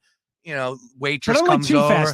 fancy because I don't want to eat. You can literally a get a lot. steak. You want to know See, my I don't want issue? that. I just All right. want a popcorn or This some is- type of snack. This is and why I a beverage. never. But I won't do it for a major movie. Like if I was going to see Oppenheimer, I would not do that at the movie tavern. I wouldn't do this for any movie. Yeah, see, I would. I would not. Like a good funny comedy. Nope, I would not. I can't No. go to see Trolls 3 with my daughter and my wife and at the movie tavern and order up some potato skins. Yeah, you got to be locked in, dude. Potato You skins gotta to be watch a ready. movie. Princess Poppy, baby. No, You gotta be ready to review it right after. Get a popcorn, get pretzels, get some sour Skittles or whatever gummies you like. Go ahead and get that stuff. What is your not what a is your potato go-to? I do like gummies. What is your go-to like movie snack? when you So go for see a while, it's been. I'm trying to eat healthier, so I'm not. Doing the Let's go out to the kitchen. But it used to be, go out to the I would just get a kitchen. large bucket of popcorn and a large Pepsi because you can refill it. So I watch 3. If I go to the theater sometimes, I watch 3 movies, 2 or 3 movies at least. So I will get a large popcorn and soda so I can refill it in between the movies. All right, let's keep it moving here.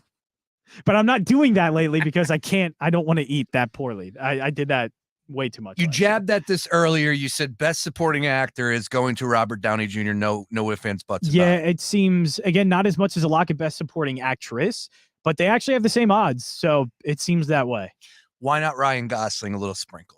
Is it because isn't that essentially like the Denver Nuggets or the Minnesota Timberwolves 1 seed plus 950 here for Gosling? Sprinkle a little bit. And it's more prominent of a role than, because if you look at best supporting actress, Emily Blunt, just not in it enough, has a good moment, a really good moment at the end during the interviews, but that's really it. I haven't seen The Color Purple, so I'm not sure Danielle Brooks, but American Ferrera, again, one good moment, and Jodie Foster is in a bad movie, so that's not going to win. I just think Ryan Gosling did have more moments, did have a spotlight. He has a song nominated for Best Original Song. He had such a prominent role in that movie and was in it so much that I can see that happening. I just think Robert Downey Jr. stole the show at Oppenheimer in the third act, in that last act there. That final hour was essentially Robert Downey Jr. putting on an acting masterclass. It was so I think he's going to win it because of that. Yeah, it really was. All right. So that's best supporting actor. And did we hit best supporting actress?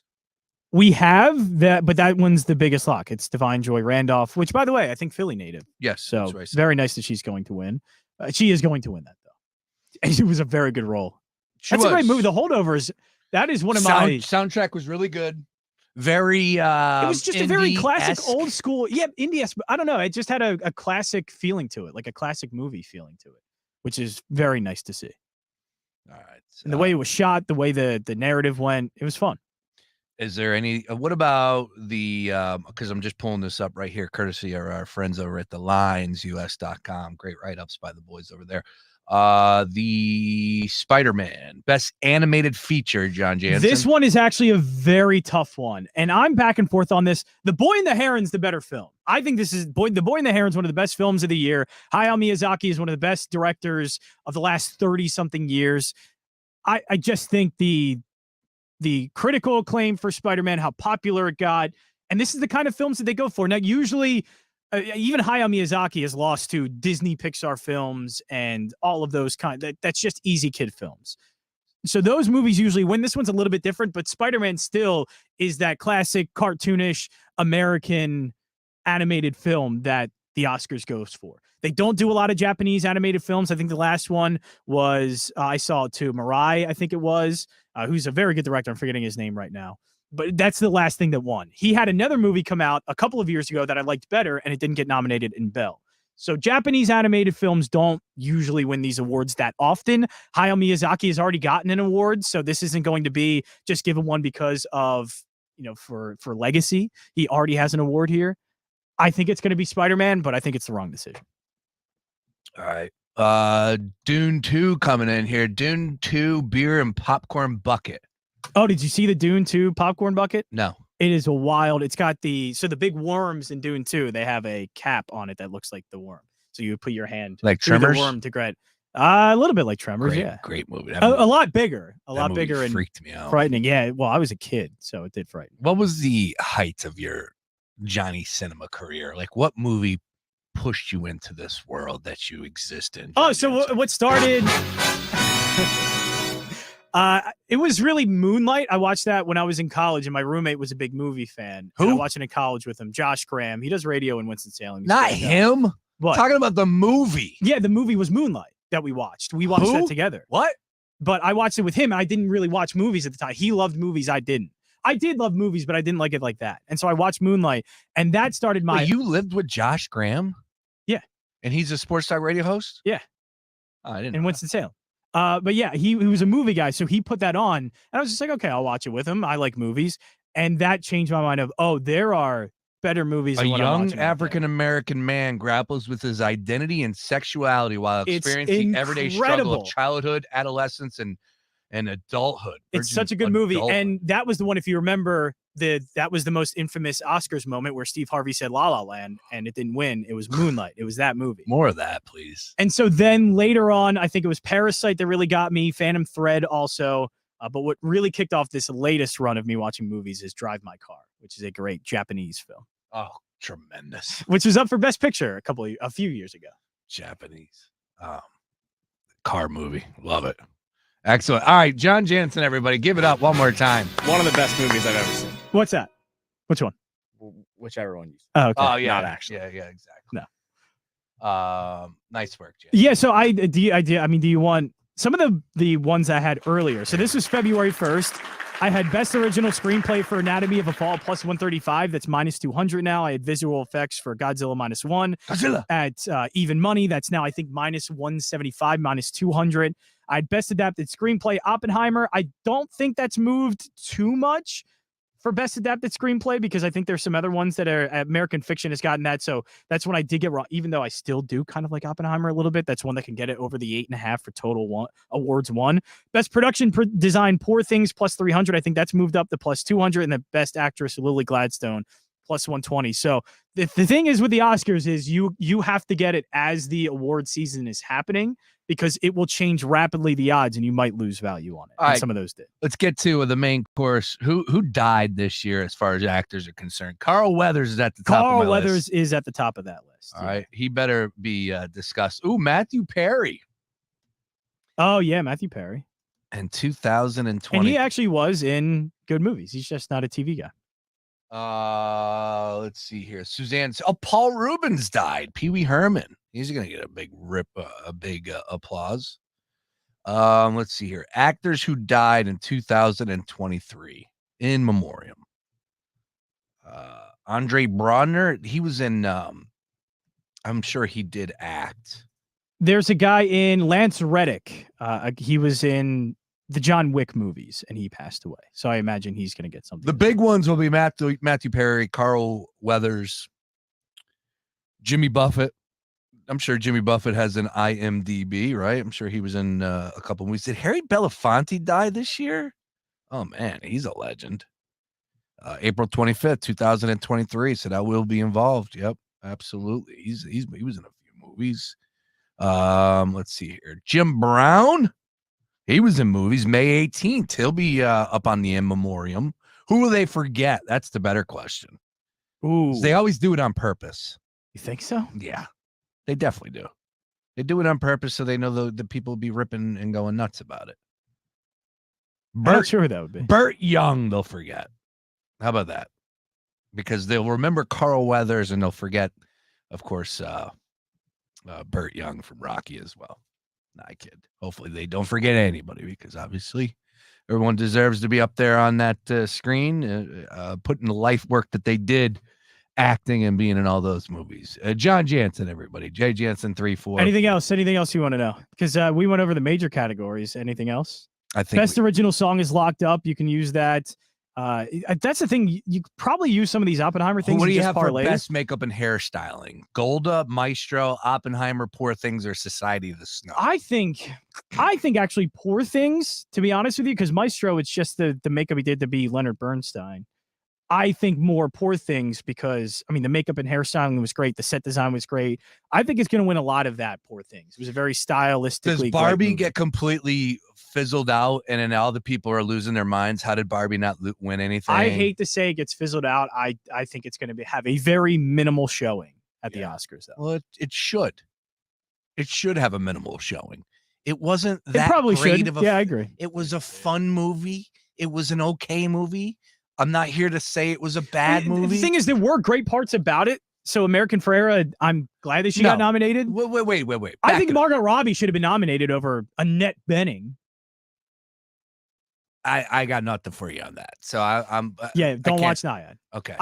Margot Robbie put Wasn't in planning on an awesome performance. Hey, look, if it was my Oscars, Margot Robbie would be hosting. She'd be handing out the popcorn. I'd have her on stage as much as possible. Yes, that would be the best thing possible for everybody watching and in attendance because Margot Robbie is pretty good at what she does. But from the Barbie standpoint, like it was a fun movie. I'm sure it tugged on the heartstrings for a lot of the ending women out there. That's where the best original song comes in for what I was made for. Barbie was night and day compared to Oppenheimer.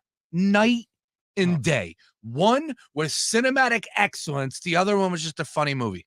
A good movie. Well, the problem is you're comparing it to Oppenheimer, and Oppenheimer's what the Oscars does. Oppenheimer now is one of the biggest and best films of the 21st century. Okay, well that's what you're up against. You're competing. Yeah, but usually you're not put Barbie out usually you're not year, up against that. Like Everything Everywhere All at Once. I love that movie. Don't get me wrong. I love Everything Everywhere All at Once. It is not defining in a way that Oppenheimer was.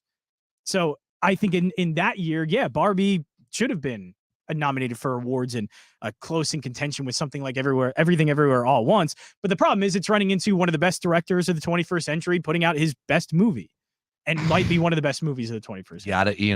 Look, if you're going to make a run at it and make a run at the title, and the Bronx Bombers are loaded up and they got everybody 1 through 9,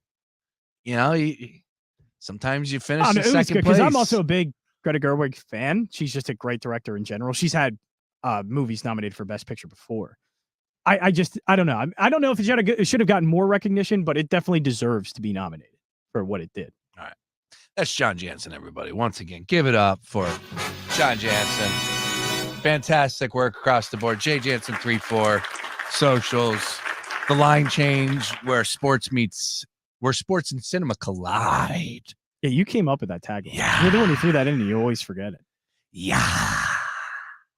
All right, other side. Let's get on over to some college basketball. Beef is going to join us. He's going to save the show. Don't go anywhere more after this. Fox Sports Radio, The Gambler. Now, total traffic for Philadelphia. We've got a couple of crashes causing delays on the 30 bypass eastbound traffic crawling Business Route 30 to Route 100. First crash in the left lane, second in the right lane, and westbound jam up between 202 and Route 100 with a gate for delay. Schuylkill jam up westbound University to Girard, approaching City to Belmont, eastbound, so Blue Route to Belmont, and jam Montgomery Drive to south. The Vine Expressway busy both ways, Schuylkill to 95. 95 northbound back to Allegheny to Bridge. 42 south, that's jammed, Walt Whitman Creek Road. All right, to tell a total traffic. This report is sponsored by Mattress Firm. Bonus savings on top brands and better sleep are all the buzz at Mattress Firm's Friends and Family sale. Hurry in to save up to $700 with your extra discount. You'll even get a free adjustable base on select beds. Plus, if you see a lower price, Mattress Firm will match it. Restrictions apply. When something happens to your kitchen and you say, "This is ludicrous," you get having trouble? Don't panic. Don't be alarmed. You need to file a claim? Holla at State Farm. That's right. Like a good neighbor, State Farm is there. State Farm, Bloomington, Illinois. Imagine a world where animals and humans coexist in harmony, where wild animals thrive, habitats are protected, and marginalized communities are empowered. At International Animal Rescue, this is our vision. Our holistic, community-led projects not only rescue animals, but also protect and replenish precious habitats, creating a better future for us all.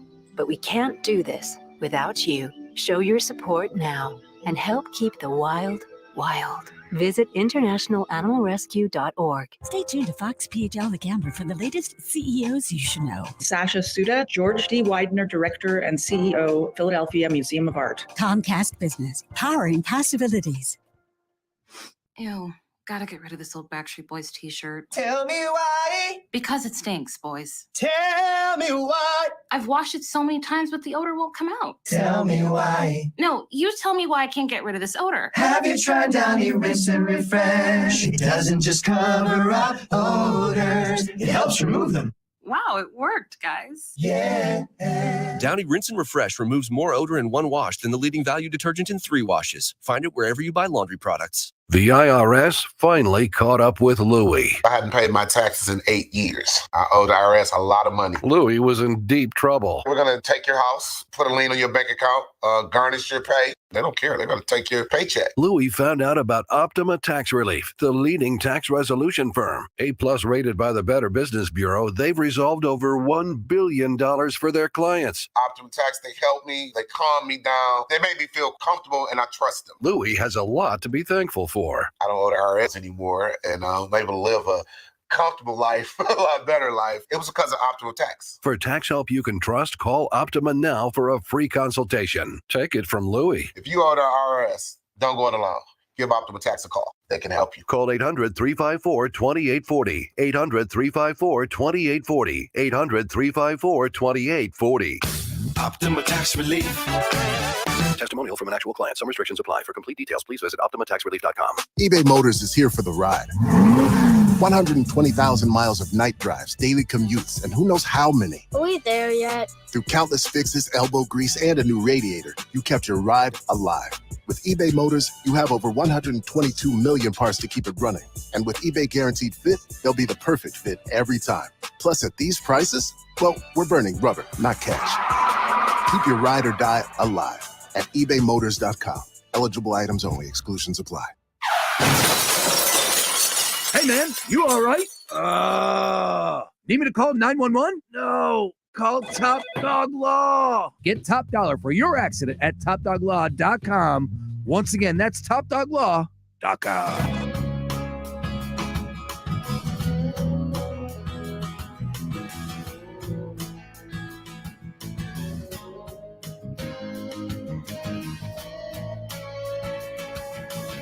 Two, three, four. It's the Daily Ticket. Thursday. Woke up this morning. I thought it was a Friday. I know I'm not alone on that one either. Did you? 3-man band, 3-man weave coming your way here. We're about to have Beef joining us too as well. You got Luke Arcaini, John Jansen. I am Sean Brace. Get involved with the conversation at Fox PHL Gambler, streaming on all platforms: YouTube, Facebook, Twitter, even on TikTok. We are on as far as the gamble. You know where we're not? Snapchat. We need to do Snapchat. We've been talking to some people from Snapchat. Snapchat's back. I think you unknowingly did a couple of Kesha references there. You did Wake Up in the Morning, and I immediately thought Wake Up in the Morning feeling like P. Diddy, and then Kesha's TikTok song.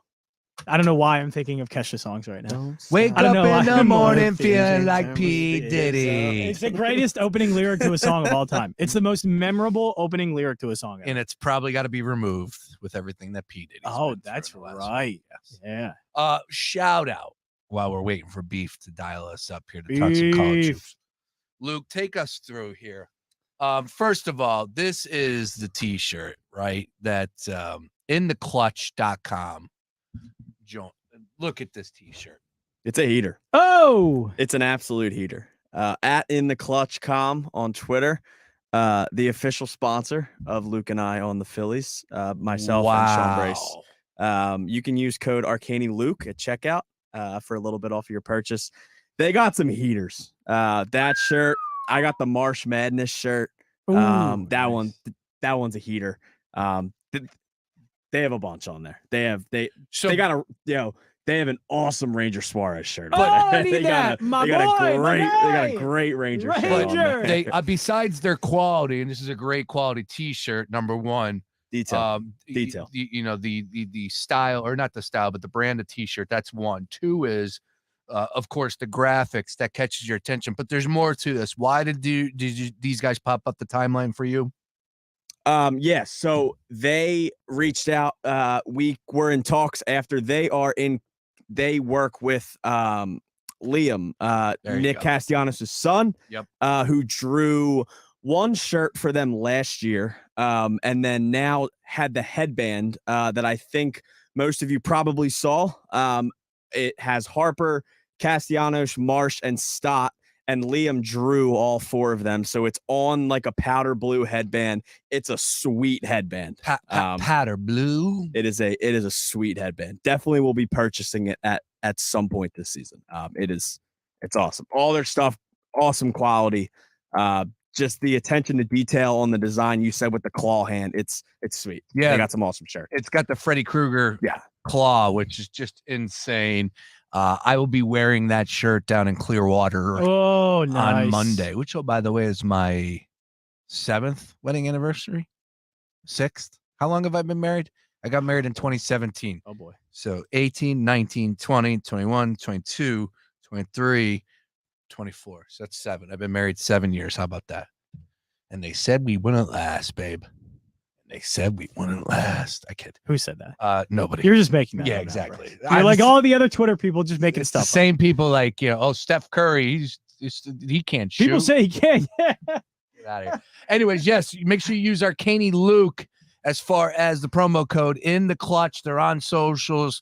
Really cool stuff there, and I will definitely be checking out that website, maybe scooping up one of those headbands. All right, let's head out to the Gambler Hotline.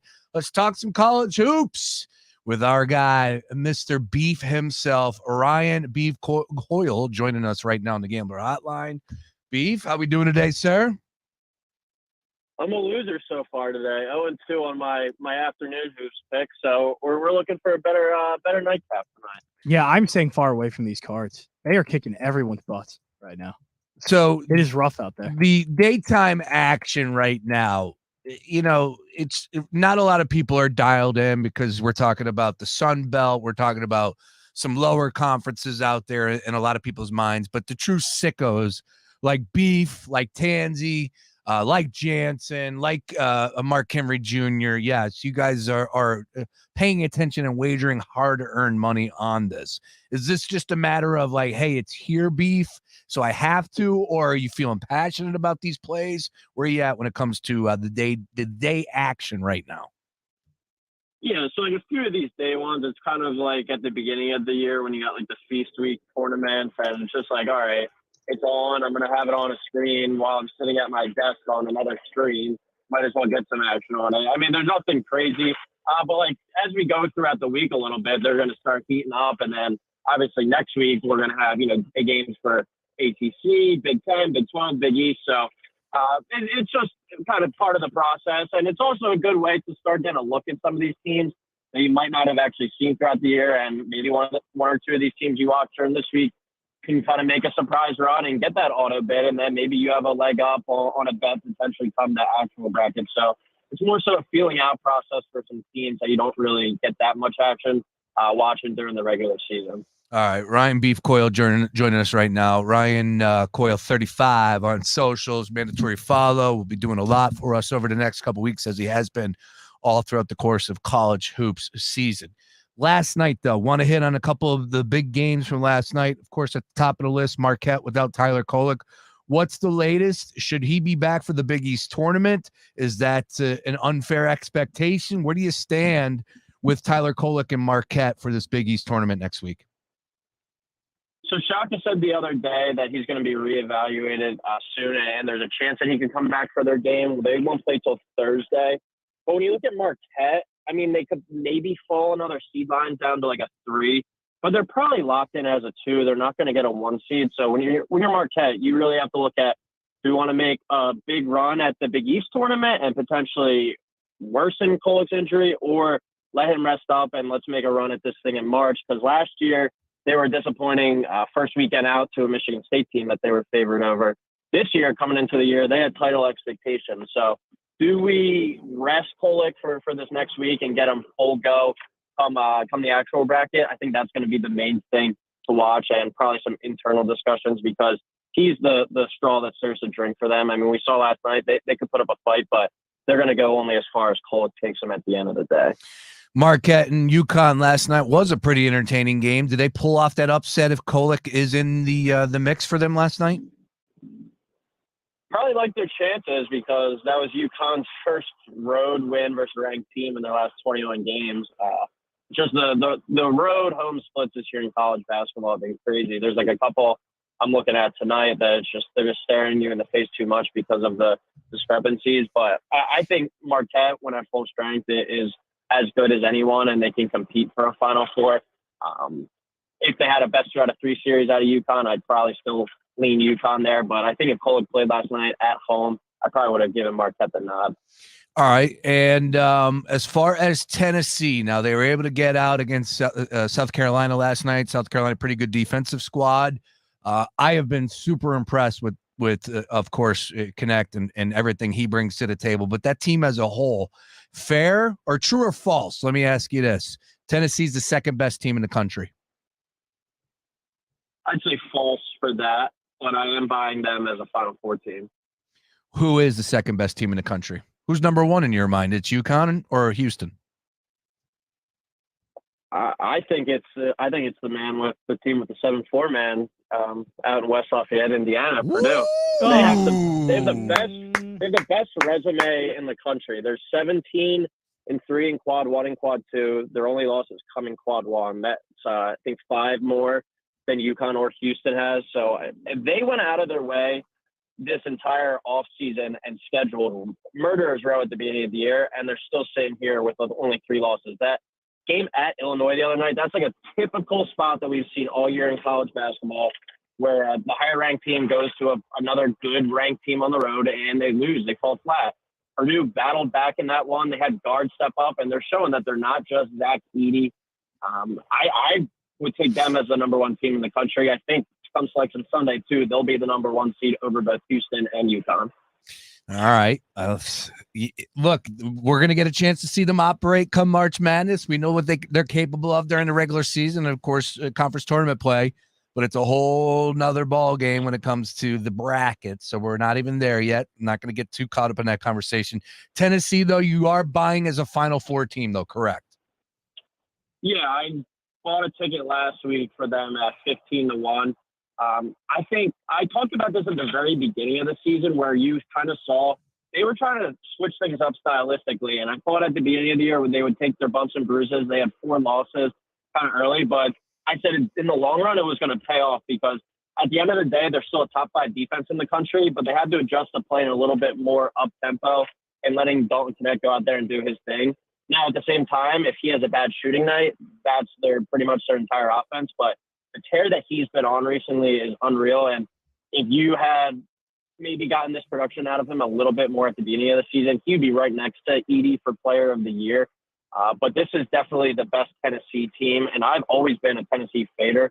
But this is the best Tennessee team I can remember with Rick Barnes, and the most legit shot that they actually have to go win the title. I agree with that, and I'm excited to see what it seems like a fun team that I could pull for, right? Dalton Knecht is a badass team surrounding him, run and shoot. They can go out there and score in bunches. Really good squad. Rick Barnes. I'm not saying Matt Painter is a guy that I can't get behind, but there's just something different about Rick Barnes for me. I don't know. But maybe it's the fact that he hasn't been, the center of attention for a lot of people over the past few seasons. I don't know where Painter was, and he ended up coughing it up and choking, and those big spots. I don't know what it is, but I could pull for Tennessee, and I'm right there with you as far as a team that could go ahead and make it really interesting come bracket time. All right, and then Houston. Finally on Houston, last night, another close one, 67-59 over UCF.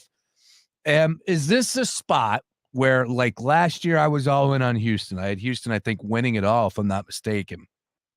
And, of course, came up short. Is this going to be one of those situations, a lot like the Baltimore Ravens? Now, they didn't end up winning it this year, so I don't know if this really goes hand in hand, but follow me.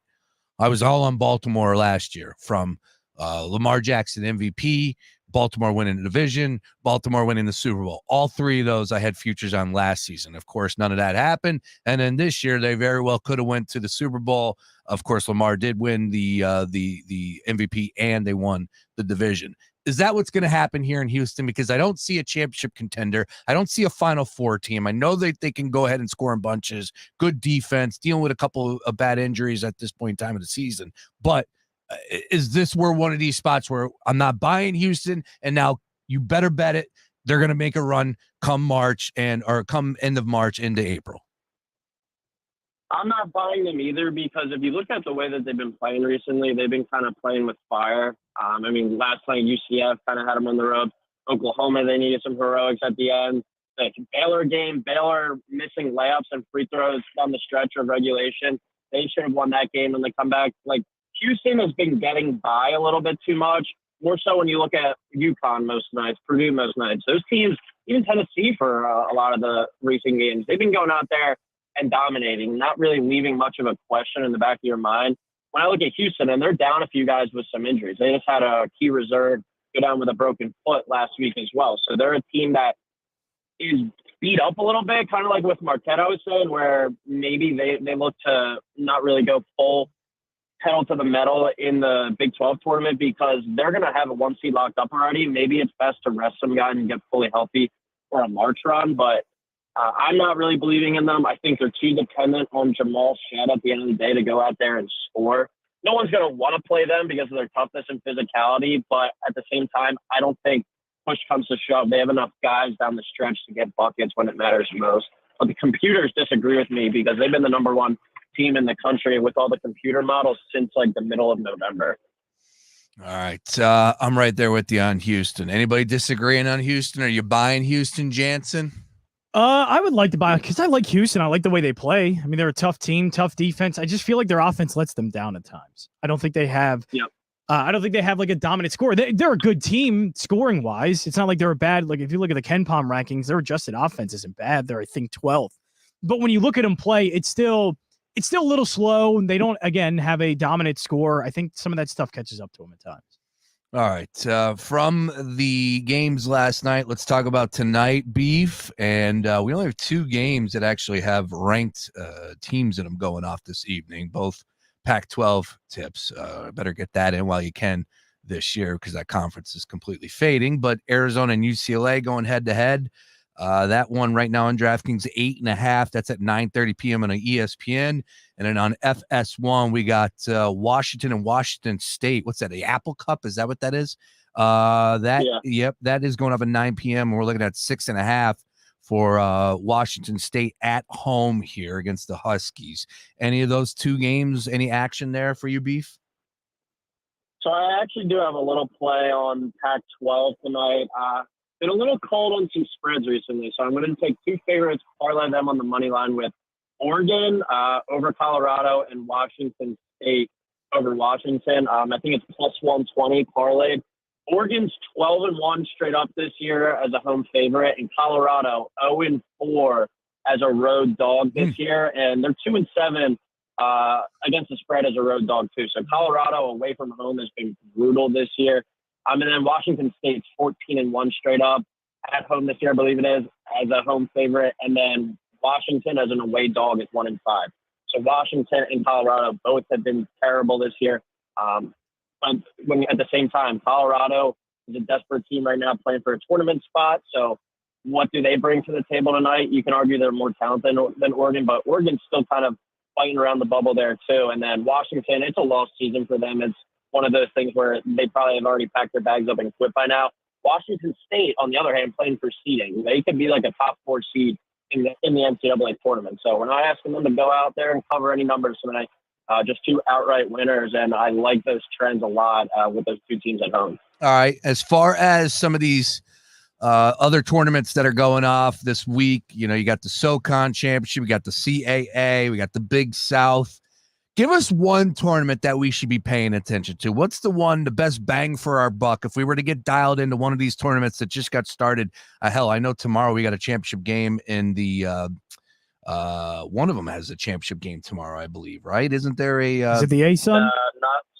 Not till Monday. Okay, all right. I believe the A-Sun is. All right. Is there one tournament that you would say, you know what, from a sports gambling or just entertainment standpoint, this is the one tournament we need to be paying attention to a little bit more about competitive and maybe some high flying, so on and so forth? Where you at? Yeah, I'd say ignore the games today because Belmont's up 53-25 right now, and Missouri State beat Murray State 60-35, and Murray State went like 2 of 20 from 3. But the Missouri Valley, I think, is going to be awesome. 2 really high-quality teams that you're going to want to highlight potentially in your bracket as some underdogs with Indiana State and Drake. It looks like all roads are going to lead to those 2 playing. That's on Sunday, I believe. They play for the championship, most likely, the 1 and 2 seed, but both those teams. Robbie Avila, I'm sure you've seen highlights of him, the overweight, goggles-looking Joker-type player. And then Tucker DeVries at Drake. He is one of the best, most underrated players in the country. He's been there. He's done that before. So the Missouri Valley always brings some madness. They call it Arch Madness for a reason, but that's always my favorite kind of mid-major conference tournament. And I'm hoping for a Drake-Indiana State matchup because obviously winner of that will go to the championship, go to the bracket, but the other one still might be in position for an at-large. So that should be a really great game if we get it on Sunday. Yeah, the one I can't wait for is the Coastal. Coastal looks great. Charleston, Drexel, Hofstra, UNC Wilmington, Towson, Delaware, Monmouth. Even Stony Brook's been all right. Coastal's got a good tournament coming up too. Fun one too. That's Ryan Beef Coyle right there. Ryan Coyle 35 on socials. I love this sound so much. Beef. Jansen's over here. I'm talking about 6 to midnight, talking all things Oscars. Is that where you're at right now? Are you full throttle, ready to go? Is this your time right now, Beef? Break it down for us. Yeah, I mean, from the time I get home tonight to the time I get to bed, it'll be all mid-major and college hoops for the rest of the night. I mean, this next kind of month is my heaven, so really looking forward to it. And we'll have you covered here, and we're putting tonight's stream 6 o'clock. Tune in. 6 o'clock. If you want winners in college hoops, the sickos, they're coming your way live on the Gambler at Fox PHL. Beef, always a pleasure. Good luck on your play, sir. We'll catch up this weekend. All right, have fun, guys. Yeah. There he is. 6 to midnight, Jansen. This is one of the best sports songs in all of sports. The March. Is it the my CBS favorite? March Madness. It's so good. It's incredible. When you're hearing that on a Thursday, Friday, of the first I think weekend. of like, damn, I'm gonna sit on my couch at 2 o'clock on a Thursday and watch a bunch of walk-ons from Southern Oklahoma of. I'm so Baptists glad I just play basketball. Pretended I was sick at school so I could go home and watch these games. Oh, I it's used to do incredible. that all the time. It's incredible. All the time. But I could do that. I never went out sick, so I would do it every single time. First day, go home, watch it all day, and now we get to do it again. I'm ready for some college hoops. I can't do these lower end tourneys Why right not? now. I got too much on my plate right now. Beef and I just gave you a couple good tournaments. I got too much on my plate. March Madness. I know the Oscars coming up. It's just a lot. Exactly. Big night. One of the only tournaments that I actually believe gets worse as it goes on. I enjoy the round of 64 more than I enjoy the Elite Eight. I enjoy the sheer volume. Yeah, no, the round of 64 is so much more entertaining than the Elite Eight. I actually do think there is something to once you get to come on. Once you get to the Final Four. What do you play for? You play to cut down the nets. Yeah, but you want entertainment though, and sometimes when play you to cut down the nets, but I live but for you want buzzer beaters on a Thursday at 2 Francis o'clock. doesn't do anything for me. It's about the big dogs. once you get past the Elite Eight, because the Elite Eight you get a few games, you still get a couple days a game. I'm Final not the Four's biggest Final Four guy. insane. I love and it. national championship, but Elite Eight, Sweet 16 is actually a nice sweet spot for me. Look, I'm not gonna. I understand what you're trying to say. It's just when you say it out loud, it definitely gets a reaction from me. I get it. The Thursday and Friday, there's nothing better than those 2 days. I'm right there with you. But There's no better day of the tournament than the first day of March. I think Friday is up there as well. That's probably my favorite to go out to. Flip a coin, because there are plenty of people that can't go out Thursday. I have a coin right here. All right, I can't even see if that's Thursday. Heads Thursday. Tails is Friday. This is how we settle it. Tails it is Friday. Heads. Nice work. Heads, All right, yeah. nice. Thursday. Did you see how we settled the poll on Hitch? Oh, that's ridiculous. I failed as a movie guy on the station. 50. What was it? Am I educating people enough on good movies if they think Hitch is a good movie? 50.5 and 49.5. Yes, it's a classic. It's not. All right, 5 o'clock hour coming up on the other side. It's terrible. We're going to talk some Major League Baseball. Luke Arcaini covers the It doesn't have Phillies. enough foreign language in it, you know? MLB wagers, futures, Yankees. I want to talk about the Yankees. Carlos Rodon made his second start yesterday. Does the New York Yankees' success come down to one pitcher and then Carlos Rodon? Is that fair or unfair? We're going to talk about the Yankees' expectations. We'll look at that division on the AL East side of things. Of course, I like the Phillies. All that and more. Major League Baseball, 5 o'clock hour. Back after this. Picks and Roll, an NBA podcast featuring Sean Brace and Sean Bernard. 13.5, just too many points at this point in time of the year. I can't do it. Team is one that on every night can give you a fight or can be for the taking. Breaking down the matchups and analyzing the odds to help you score big. Don't miss out. It's time to elevate your game with Picks and Roll, available on the iHeartRadio app. Are you a business owner, CEO, or responsible for marketing? If you are, iHeartMedia can help you reach your goals and find new customers. We reach more consumers in your target area than anyone else. And we can give you access to those potential customers more cost-effectively across radio, digital, podcasting, and social. We'd love to show you how iHeartMedia can work for you. From your cell, dial pound 250 and say keyword great results. That's pound 250 and say great results.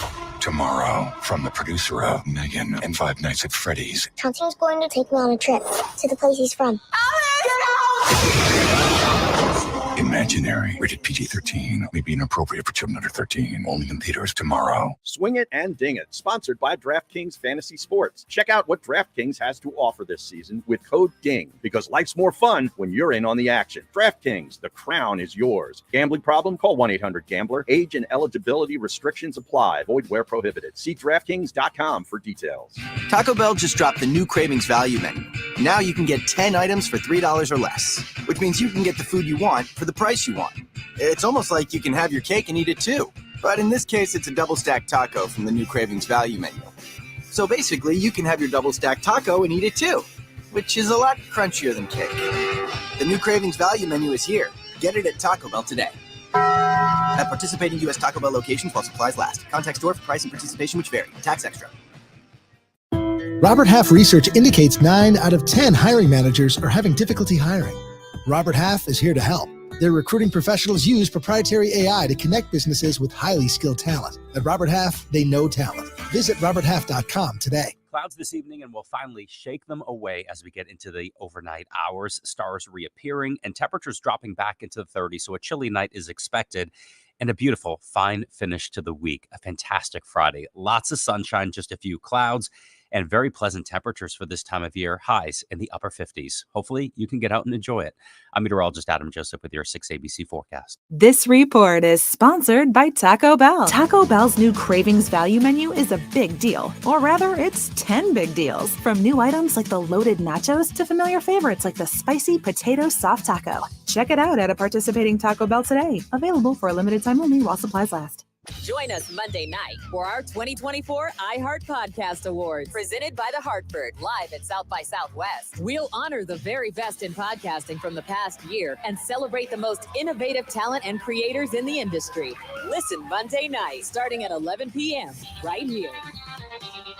Presented by The Hartford Small Business Insurance. Learn more or start a quote at thehartford.com/small business. With insurance designed for your small business, the Bucks got your back. Fox Sports Radio, The Gambler. Now, total traffic for Philadelphia.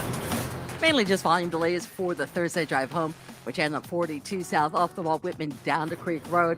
The Vine Expressway busy both ways. If you go to 95 northbound jam, Vine Expressway up to Bridge. Southbound, so Woodhaven to Cottman and Ridley Park to the Commodore Barry.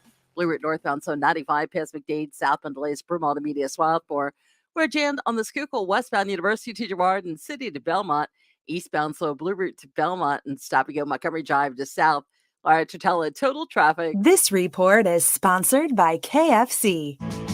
KFC's new smashed potato bowl is here. Fries, mashed potatoes, cheese, and bacon come together to make a smashable snack. That's only $3.49. It's finger-licking good.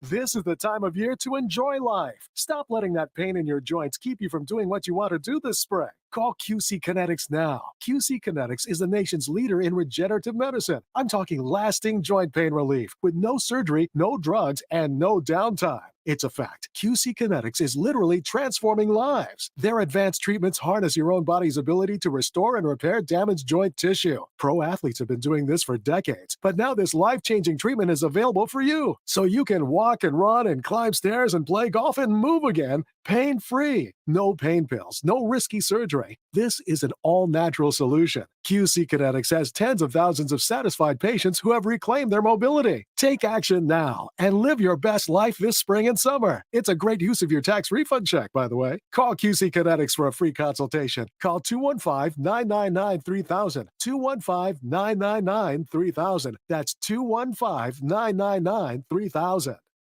Nothing slows my little girl down, except a stuffy nose.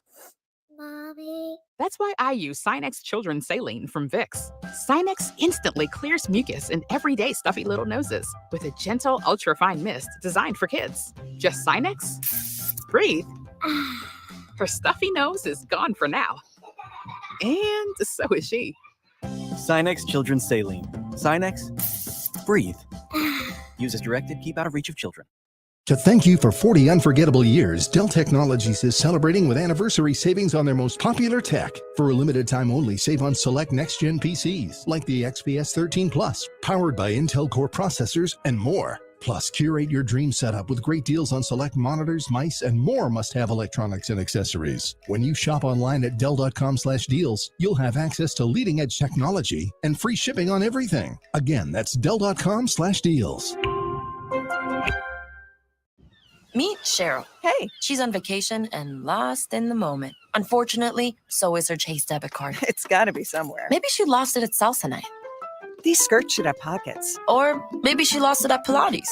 3 and 2 and... But she's not worried. With the Chase mobile app, she can lock her card till it turns up. Tools that help protect. One bank that puts you in control. Visit chase.com/checking. Chase, make more of what's yours. Chase mobile app is available for select mobile devices. Message and data rates may apply. JP Morgan Chase Bank, N.A. member FDIC. O'Reilly. Need a little help? O'Reilly Auto Parts can help. Need advice? We've got advice. No matter what you need, we have thousands of professional parts people doing their part to make sure you have it. Exceptional customer service. Just one part that makes O'Reilly stand apart. The professional parts people.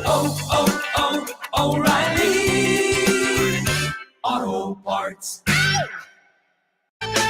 What's up? I'm John Wall. And I'm CJ Toledano, and we're starting a new podcast presented by DraftKings called Point Game. You know, like at camps and stuff like this, you take the ball out, you ain't getting the ball back. Like you the last one up the court, they already did their thing. So I stopped that and I just got into a rhythm and started hooping. If King of the Court happened next season, who do you think would win? I just think KD, bro. Like, it's nothing you can do with him. Check out Point Game with John Wall and CJ Toledano on the iHeartRadio app or wherever you get your podcasts. Your home for Villanova basketball is WDAS and WD273D, Fox Sports Radio, Philadelphia. Yeah, baby. Jake Paul, Mike Tyson. Nope. Who says no? Me. Absolutely no. Here's where I'm at with that. I'm not anywhere with that. Tyson is a sicko. You know who wins that, though. But it doesn't matter. I don't care. Paul. The only thing that I'm hoping is that Mike Tyson loses his mind and just snaps because he's very capable of it. That's a guy that is not right in the head his whole life, his whole career, still to this day, eats mushrooms and does podcasts. I'm all about expanding your horizons, that's not how mushrooms are supposed to work. I just want to put that out there. Like all these people that are like, that's the new craze. Let me microdose. Let me go ahead and I'm gonna pop. Is that the new craze? Let me eat some Let me eat a little mushroom, a little capsule. I'm gonna go shopping. That's not the way mushrooms are supposed to operate. But to each their own. He's Mike Tyson. He did an event a couple months ago for, I'll just loosely say, I won't say that actually. I'll just say he was involved. All right, and it was in Atlantic City, and I caught firsthand that from a person that was there. They told me straight up that he just had to continue smoking because he has his own weed, and like you could not bother him. He had to smoke the whole night. Now hey, look, you know me, right hand in the air. I'm all about pro marijuana use all day, every day. But I think there is a little something when you can't be around people and you have to be spliffed out of your mind. And that's essentially what Mike Tyson is. I think that there is a very realistic possibility that he snaps, has PTSD, and sees Evander Holyfield across from him, not Jake Paul, and goes in and knocks his head off to San Antonio. I really do believe that that's a possibility. And I hope so. What a heck of a visual that you just placed. Scenario that you just celebrity placed there. death match. He's going to see Evander Holyfield. Celebrity death match. Yes. Like he's going to look across. I could just see the movie. It cuts to Jake Paul. And then all of a sudden it just flashes Evander Holyfield and he just snaps. And he snaps and he doesn't bite his ear this time. He just literally cocks back, 57 years old, and hits him with a haymaker that Jake Paul has never been hit with. Yeah, but it's from a 58-year-old Mike. I think I'm saying Paul I wins. wouldn't want to take a punch like that. I think Jake Paul wins. I don't know if I don't even want to talk about it. I hate this. This is so dumb. The fight doesn't really exist, though, Luke, so I can't entertain it like that. I just think that there will be a punch thrown from Mike Tyson that is going to register, and Jake Paul is going to go, what am I doing here? Well, granted, if do you still think punch, Mike Tyson could punch like that, though? Yes. Because I know his punches would put the fear of God in people when he first punched him. If a punch But he's like that hits 58. Jake He's Paul, in he's gonna fall to the unbelievable ground. shape. I know he's in unbelievable shape, but still. Tom Brady was throwing touchdown passes at 42. Yeah, but Tom Brady wasn't throwing balls as fast as he was. He was winning Super Bowls. Okay, that's fine, but Mike LeBron Tyson doesn't James have. is dunking on fools at 39. So you're telling me about to Mike be 40. Tyson has the same punching power after you just told me all the stuff about him just going and doing nothing but smoking weed all day, and that he's now going to be in shape. And I know he's in shape. I think one time, but like he was back in the day, and throw that kind of punch. I hope I'm right. 1, 2, yes, I do believe that there will be a couple roundhouse The shots. thing is, I don't even care to see it. I don't care to see a 58-year-old go in the ring and do that. I don't care. I kind of dig it. This is like Rocky. What is that? Rocky 6, where he goes in the ring when he's already 60-something years old or 50-something. Did you watch Rocky 6? It was fine. I mean, yeah, it was fine. It's a movie. You think he didn't watch it? Yeah, exactly. All right, let's do it. Luke Arcaini in the house. It's Luke and I on the Phillies. We're going to be recording a little bit later where we'll give you a breakdown on all things Phillies. But let's go ahead and hit on all things Major League Baseball here, Luke. And I want to talk about the New York Yankees. Of course, on our minds from the baseball world after picking up Juan Soto. You got Garrett Cole, really good squad. But at the end of the day, still in one of the best divisions in baseball, if not the best. The best. Yeah. Yeah. AL East, definitely You the could best. make an argue for the AL West, maybe, but I would say AL East, yeah. For the AL West with the Rangers, Astros, Rangers, yeah. Astros, All right, Mariners. All right, I could see that. But I would go AL East. Honestly, you have 4 teams that could compete for a division title playing at their best. Everybody but the Red Sox. Everybody but the Red Sox. Correct. Yankees, the Blue Jays, the Orioles. Why not the Red Sox? They're horrible. What is they going finally on? They finally made somewhat of a good move today. They locked up their starter, who is probably going to be their number 1 guy for the next few years now. But they just honestly, I have no other answer as to they just don't seem like they want to win right now. And then Lucas Giolito's out. Yeah. Giolito got hurt. It seems like they could have easily had Montgomery by now. They've been the biggest rumor talk team to land Montgomery so far, and nothing's gone through. It seems like they're kind of just packing it in for this next season, maybe even 2 seasons. Granted, I think they know is there a point to win 80 games right now in the AL East when you can maybe sort of tank, even though you can't really tank in baseball. There's no point to win like 78 games in the AL East right now, because that's not going to get you anything, especially in the American League. Just a loaded league. Well, it was once a proud franchise, and they are anything but that right now. And I think they'll be back there eventually, because it's Boston. It's sure. The Red Sox. They'll always find their way back to being a good baseball team. But right now, on paper, they're one of the probably 8 worst teams in baseball. Yeah. All right, let's talk about the Yankees and what is the difference this year for you with the Yankees compared Nobody's hurt yet. to last year? Correct. Is that what it comes down to? Honestly, that's really what it comes to. Like, no joke. They added Alex Verdugo into that lineup, which will be a bit of a boost. But I think they have a really good top right now. They have LeMahieu, Soto, Judge, Rizzo. As long as they get the home runs from Rizzo like they think they're going to, I think that's a pretty solid top 4.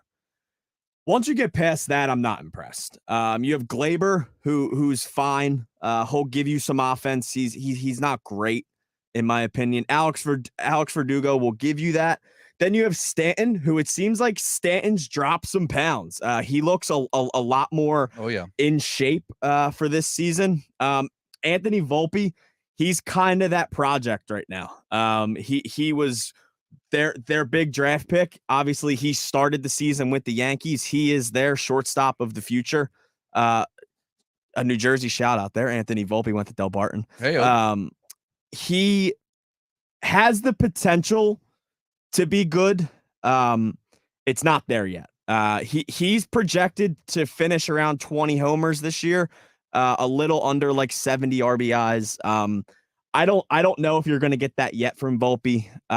I think he has the chance to be a good player, maybe a few years down the line. I just think when you're playing for a team like the Yankees and the spotlight's under you consistently, I think it's going to take a little more time for him to develop. The biggest thing right now for the Yankees is their rotation. At the top, they have the best pitcher in baseball in Coyle.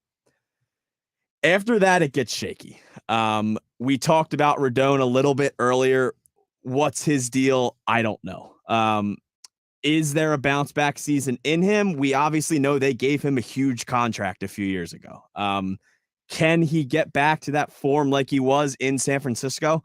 Or is he going to just be that 4, 5, even 6 ERA pitcher that he was sort of trending to be? And then after that, you have Marcus Stroman. Marcus Stroman, a good ad for them. I don't think it's some top of the line ad that they could have had in maybe an arm that is still left on the board. Cough, cough, Blake Snell. And then after that, you have Nestor Cortez and Clark Schmidt. I know Yankees fans love Nestor. Is he an injury liability? It seems like he's always hurt. Nestor? I mean, honestly, I know he got hurt last year. I'm just trying to make sure if he got hurt. Yeah, so he was a little banged up last year. So he's made 12 starts last year. The year before was a really solid year for him. He had a 2.44 ERA in 28 starts. The year before that, he had 14 starts with a 2.9 ERA. But last year he was just kind of bouncing around with injuries. And in the games he was out there, he just didn't really look healthy. It kind of feels like he was never really like 100%. So that back end of that rotation is really the question mark. And you can say this about every team, but the Yankees are one injury away from falling apart. And in a division like the AL East, they don't have room to lose one of their big top guys. Yeah, I think for them, they just need to hang around the wild card, because I don't think they're going to compete for what would be the division, because I think you're going to have an 100-win team. You might have 2 100-win teams in the AL East. So they're probably not going to get there. If they get in the wild card, though, that's where I find danger in the Yankees. That's where they can have a Texas Rangers-like run, a Phillies-like run, because Rodon's good, just needs to stay healthy. Last year, that was the problem for him. I think he's going to bounce back. Now, it might be the Sonny Gray thing, where he goes to New York and just doesn't pitch well with the Yankees because there's some curse in the Yankees and somebody or some of these guys just don't like the spotlight as much. I mean, Carlos Rodon is just an NC State kid that pitched in Chicago for a lot and then San Francisco. Not really big markets, not really some crazy atmospheres. And then he gets to Yankee Stadium with the Yankees, and, there's a lot of pressure and things change. But I think if Carlos Rodon does have a bounce back season, it's good, and they get into the wild card, they can have that kind of run. That's why I like them. Also lines you up with a potential matchup of like the Minnesota Twins in the first round. Exactly. So if you can find a way to get hot against the winner of the AL Central, I think you can make a playoff. Yeah, and that's why I look at the Yankees as a team that I think can get to the World Series, and I do kind of have them right now getting to the World Series. And that would seem crazy because they aren't one of these teams, again, that have the potential to win 100 games. But they are like the Phillies in that way because they have the 2 top pitchers in Garrett Cole and Rodon that can win you a short series, that can win you a 5-game series, and you have the lineup to do it. All of that power in that lineup. The injuries are a problem, but injuries were a problem for the Phillies for the last 2 years, and they can still make the wild card because there's still enough firepower. As long as there are not debilitating season-ending injuries for their top guys like Judge, like Soto, like Garrett Cole, they should be a team that can get into the playoffs. They will deal with some of this stuff. Stanton's going to be injured all year. Stanton's going to play 80 to 90, maybe 100 games, but he's going to get hurt at some point. And so you're going to deal with that. You're going to deal with other injuries, probably to Cortez, Rodon, all of these guys.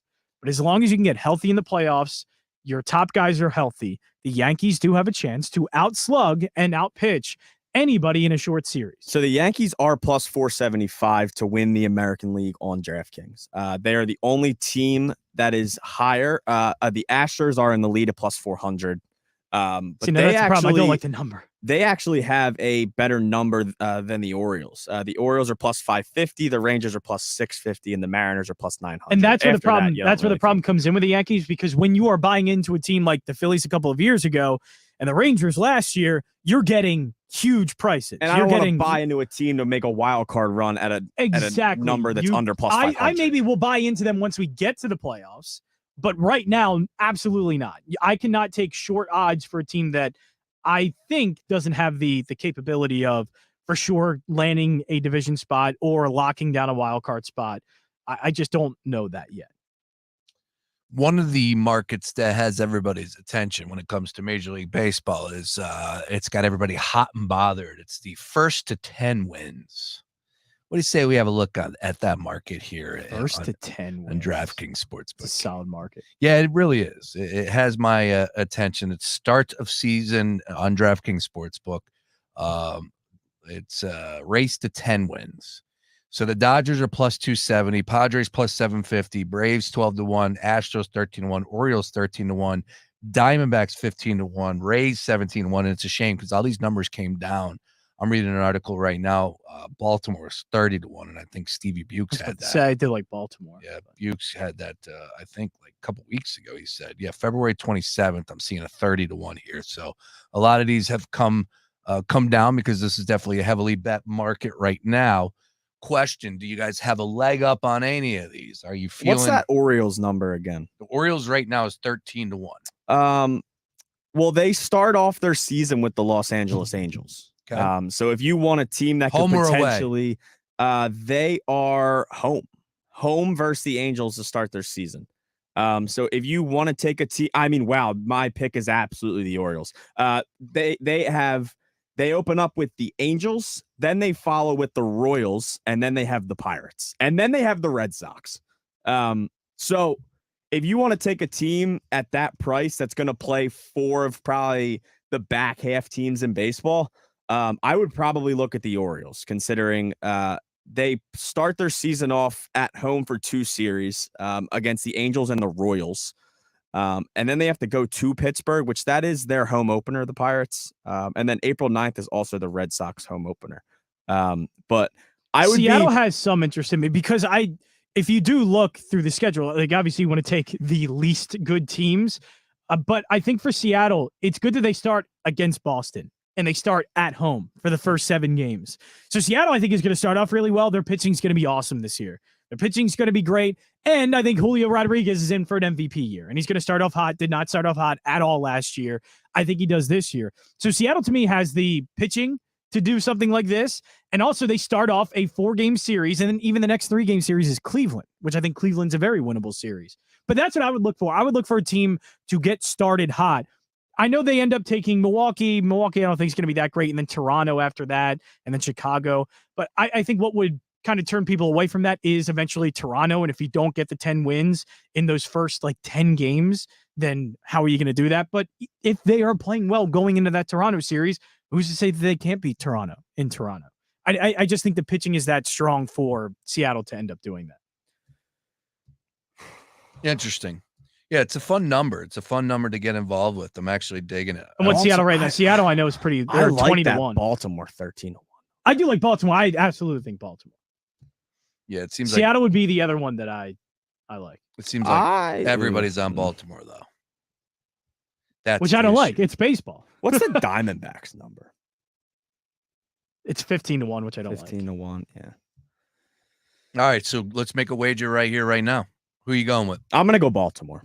I think they open up against 4 pretty bad teams. I think the Royals have the chance to be okay, and I think they have the chance to be better than they were last year. But anytime I can take a team that I think is most likely going to win 100 games this year over 4 teams that I really don't think are that good, I'm going to probably take Baltimore 13-1. I am going to take Seattle. I like the start against Boston. And they have the pitchers, and a lot of these guys, some of them that are going to be in their starting rotation to the back end are young guys, and they actually pitched pretty well last year. They're going to get better. That is 1 through 5, a starting rotation that I want through a 162 game season. So I love that. Any starting team, rotation. Any team to start the regular season 5-0. Look at is plus 200. Somebody's going to start 5-0. Look at the Blue Jays. Who? The Dodgers could start 5-0. I think the Astros could start 5-0. I think.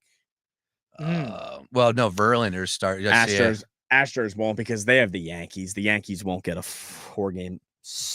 Yeah, well, that's the issue. You got to look at who's playing who, and it's like the Blue Jays. They open up with the Rays, then they go to the Stros, and then they go to New York. They don't even have any games at home, so you got to check them off. They're gone.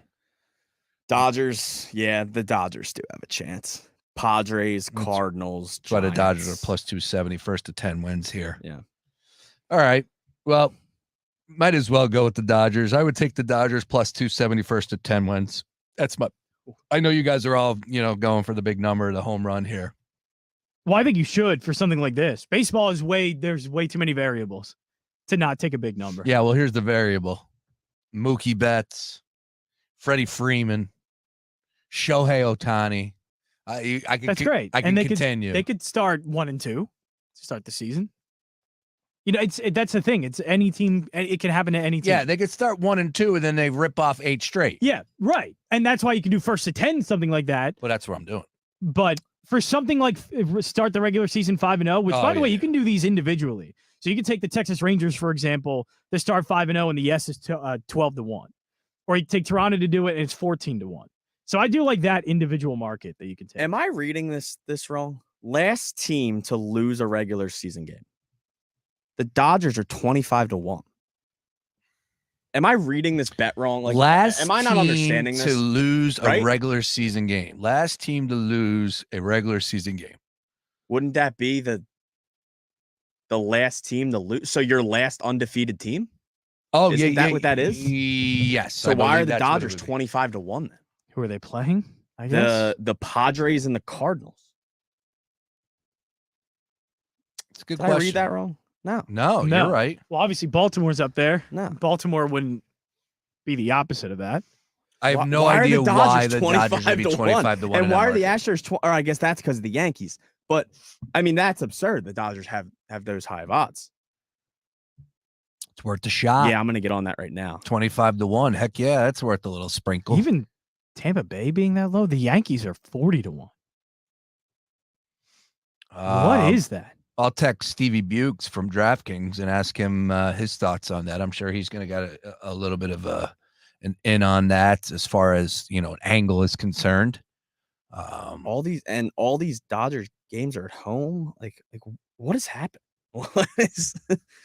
Yeah, that's a bet. That's a bet for me. I think Dodgers last team to lose a regular season game 25-1. Like the Dodgers can be down 9-2 in the 6th and still come back and win a game. Correct. All right. Well, this is fun. Bottom line is MLB season fast approaching. When is our first game? So the first game is technically March 20th. Okay. There's the Korean there's series, that South Korean opening. series? So there's the opening weekend. It's Dodgers Padres.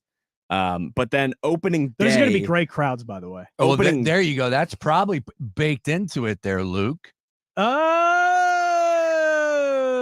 So they're getting a jump on everything. Oh. Are they thinking like because they're the first? They're the first team to play. So maybe they could be the first team. They're playing way before everybody else. Exactly.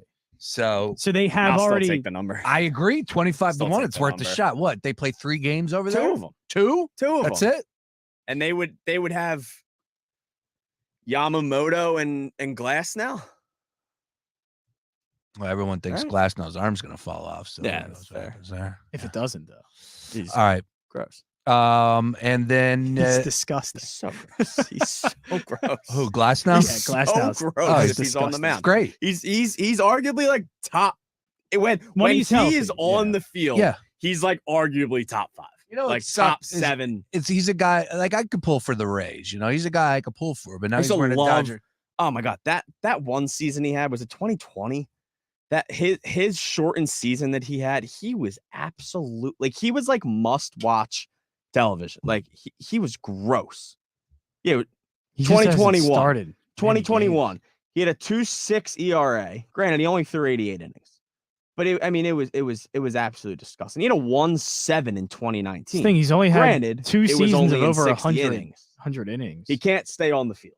But It's when such he a is on the shame. field, he's like, he's absolutely in the top 5. Absolutely. He has strikeout per 9, so 14. Yeah. 13. And now he's got that offensive lineup behind him. I would beg to see one full season of him. Like That's Spencer Strider stuff. That's the best. I mean, one full season of him at his best is the best pitcher. You may have caught wind about a list that was on our timeline that caught a lot of attention. Some caught a lot of heat. Hand in the air right here.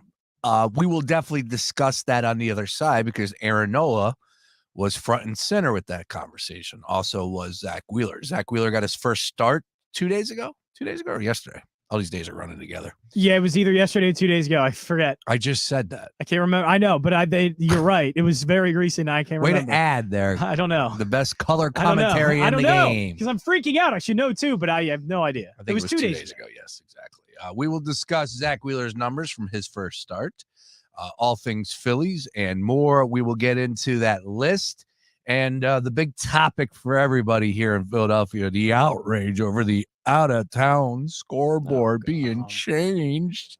Oh, my goodness. When's the last time that anyone has actually looked at the out-of-town scoreboard? It's the weekly we have nothing I used to complain about. Right now, you look at the out-of-town scoreboard, even though for the most part, I guarantee you, your phone is in your hand. No, my phone is not in my hand your at a game. phone is absolutely in your hand at a game. There's so much downtime in between innings. What else are you going to do? There's a pitch clock now, John. Okay, that's fine, but they still have to warm up. You didn't know what I do in between innings? I just sit there and I just stare at him. At the out-of-town Stare at the pitcher. You're just staring at the umpire, waiting for him to go like, all right, guys, send it down. I remember 07, 08. That's all I did was watch that out-of-town scoreboard. Every time I would go to those games. It's useless. It's useless. No, it's not useless. It's useless. No, I'm fine with we can all look at it as fast as possible now. The new scoreboard also looks great. It does look great. It looks awesome. And you know what else looks great? More money for the Phillies. And that's why they made the change. They got to pay for that. Let's get that advertising out there. They have to pay Zach Wheeler. They have to pay Aaron Nola. And Bryce Harper wants an extension. Yeah. New scoreboard, and they get rid of dollar dogs. I mean, no, we're not fans of the dollar dogs being removed. That was wrong. They should never have done that, but I understand why they did. I'd be much happier if they did. BOGOs aren't bad either. Come on, man. I take like a $2.50 sausage and pepper day. Ooh. A dollar dog day. I'm starving. I'm so do down like for a that. $10 cheesesteak and a beer combo or something like that. Ew. Talk to me. Easy. Come on. By the way, a beer at a movie theater is like $11. Oh, that's ridiculous. Lord. What do you get? The deuce? That ain't nothing compared to CVP. You go just down there, one you get a cup. Surfside. It's like $27 down there. It says yeah, it's outrageous. It really is outrageous.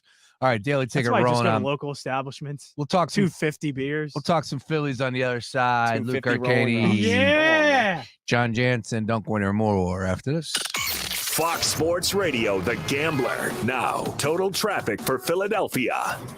Right, you want to avoid right now 30 bypass westbound traffic at a crawl from Route 100 to 282, where there's a crash, one lane squeezing by on the left-hand side.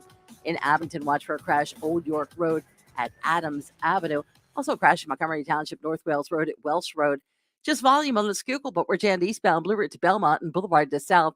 Westbound stacked up University to Girard and City to Belmont. Delays on 42 south from the Walt Whitman to Creek Road. All right, to tell total traffic. This report is sponsored by Juicy Juice. Juicy Juice is 100% juice, which means Juicy Juice is only sweetened by the fruit, with no sugar added, no high fructose corn syrup, and no artificial sweeteners. Try all of the delicious flavors. Find Juicy Juice at your favorite local grocery retailer. Info at juicyjuice.com. It's a new era of orange in Philadelphia, and you don't want to miss the Philadelphia Flyers hit the ice at Wells Fargo Center this season. Lawton in front, holds right shot, he scores! A short-handed goal for Scott Lawton. Be here when the Flyers take on the San Jose Sharks on March 12th. It's Pico Go Green Night, and the first 10,000 fans in attendance will receive a deck of Flyers Pico Power playing cards. Get your tickets now, only at PhiladelphiaFlyers.com. Hey, Sean Brace here, and guess what time it is? It's Rita's season. That's right, Rita's is now open and serving up all the ice, custard, and happiness you want. Stop by today and treat yourself to refreshing Italian ice, creamy frozen custard, a signature gelati, and all of those other delicious frozen treats. Plus, you can download the Rita's app and start earning rewards all season long. New app users get a free small ice just by signing up. Have you missed Rita's as much as I have? Well, stop in to get your first taste of happiness. Be cool. Go to Rita's. Are you a business owner, CEO, or responsible for marketing? If you are, iHeartMedia can help you reach your goals and find new customers. We reach more consumers in your target area than anyone else, and we can give you access to those potential customers more cost-effectively across radio, digital, podcasting, and social. We'd love to show you how iHeartMedia can work for you. Get started today at iHeartAdvertising.com. That's iHeartAdvertising.com. When something happens to your car, you might say, well, that's just great. Oh, perfect. Awesome. How nice for me. But what you really need to say is, like a good neighbor, State Farm is there to help you file your claim. State Farm, Bloomington, Illinois. Ew, gotta get rid of this old Backstreet Boys t-shirt. Tell me why. Because it stinks, boys. Tell me why. I've washed it so many times, but the odor won't come out. Tell me why. No, you tell me why I can't get rid of this odor. Have you tried Downy Rinse and Refresh? It doesn't just cover up odors, it helps remove them. Wow, it worked, guys. Yeah. Downy Rinse and Refresh removes more odor in one wash than the leading value detergent in 3 washes. Find it wherever you buy laundry products. Something bad has happened to Mom. Streaming March 14th on Peacock. Joy Delaney, mother of 4, has gone missing. From the author of Big Little Lies and 9 Perfect Strangers. She will come back. You think we're this big happy family? I have a confession. Starring Oscar nominee Annette Bening, Sam Neill, Jake Lacey, and Allison Brie. Secrets will poison any family, and what you don't know can hurt you. Apples Never Fall. Streaming March 14th, only on Peacock. Hey, man, you all right? Need me to call 911? No. Call Top Dog Law. Get top dollar for your accident at topdoglaw.com. Once again, that's topdoglaw.com. The free iHeartRadio app has over 100 commercial-free stations waiting for you to explore right now. Like Alternative Rewind, where all rock began. R.E.M., The Cure, Depeche Mode, Pretenders, Talking Heads, and more.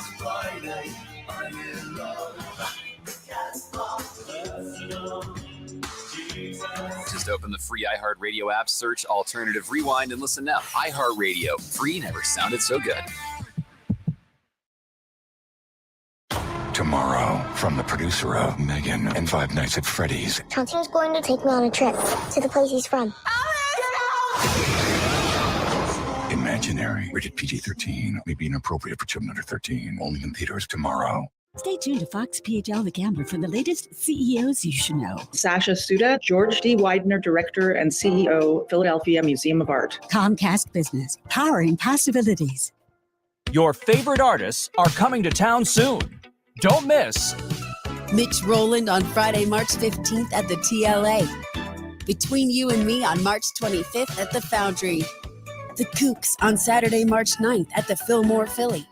Remo Drive on April 8th at the Foundry. Me First and the Gimme Gimmes on Friday, April 26th at the TLA. tickets for these Live Nation shows and more on sale now at Ticketmaster.com. This is the time of year to enjoy life. Stop letting that pain in your joints keep you from doing what you want to do this spring. Call QC Kinetics now. QC Kinetics is the nation's leader in regenerative medicine. I'm talking lasting joint pain relief with no surgery, no drugs, and no downtime. It's a fact. QC Kinetics is literally transforming lives. Their advanced treatments harness your own body's ability to restore and repair damaged joint tissue. Pro athletes have been doing this for decades, but now this life-changing treatment is available for you. So you can walk and run and climb stairs and play golf and move again, pain-free. No pain pills, no risky surgery. This is an all-natural solution. QC Kinetics has tens of thousands of satisfied patients who have reclaimed their mobility. Take action now and live your best life this spring and summer. It's a great use of your tax refund check, by the way. Call QC Kinetics for a free consultation. Call 215-999-3000. 215-999-3000. That's 215-999-3000. People who come to Cricket stay with Cricket, just like our customer Paul. I run a farm with my family, and thanks to Cricket 5G, I know they can reach me, even when I'm out walking our dog Valentine. Good dog, Valentine. Big nationwide 5G. Get fast 5G on 4 lines for only $25 per month each. Smile, you're on Cricket. Real customer pay for testimonial. Discounts vary per line. Cricket 5G requires a compatible device and is not available everywhere. Fees, terms, and restrictions apply. See store for details. Powered through your spring at Lowe's with Ego, the #1 rated brand in cordless outdoor power. Buy one select string trimmer, leaf blower, or mower kit. Get one select 56V battery free. Valid through 4/3 while supplies last. Selection varies by location. Clouds this evening, and we'll finally shake them away as we get into the overnight hours. Stars reappearing and temperatures dropping back into the 30s, so a chilly night is expected. And a beautiful, fine finish to the week. A fantastic Friday. Lots of sunshine, just a few clouds, and very pleasant temperatures for this time of year. Highs in the upper 50s. Hopefully, you can get out and enjoy it. I'm meteorologist Adam Joseph with your 6 ABC forecast. This report is sponsored by Taco Bell. Taco Bell's new Cravings Value Menu is a big deal. Or rather, it's 10 big deals. From new items like the loaded nachos to familiar favorites like the spicy potato soft taco. Check it out at a participating Taco Bell today. Available for a limited time only while supplies last. Philly, hi. I'm Councilmember Isaiah Thomas, Councilmember at Large, representing the entire city of Philadelphia. Listen, we have a hit and run and overall traffic safety problem here in our city. We've all seen people speeding up and down the boulevard, Broad Street, and other roads throughout our city. City Council needs you to help identify where life-saving speed cameras should be placed.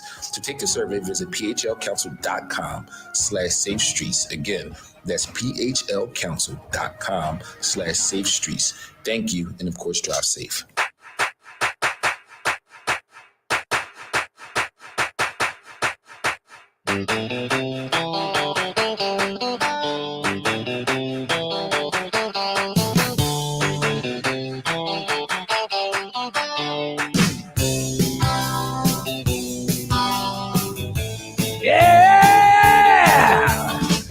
Bow, bow, bow, bow, bow, bow, bow, bow, bow, bow, bow, bow.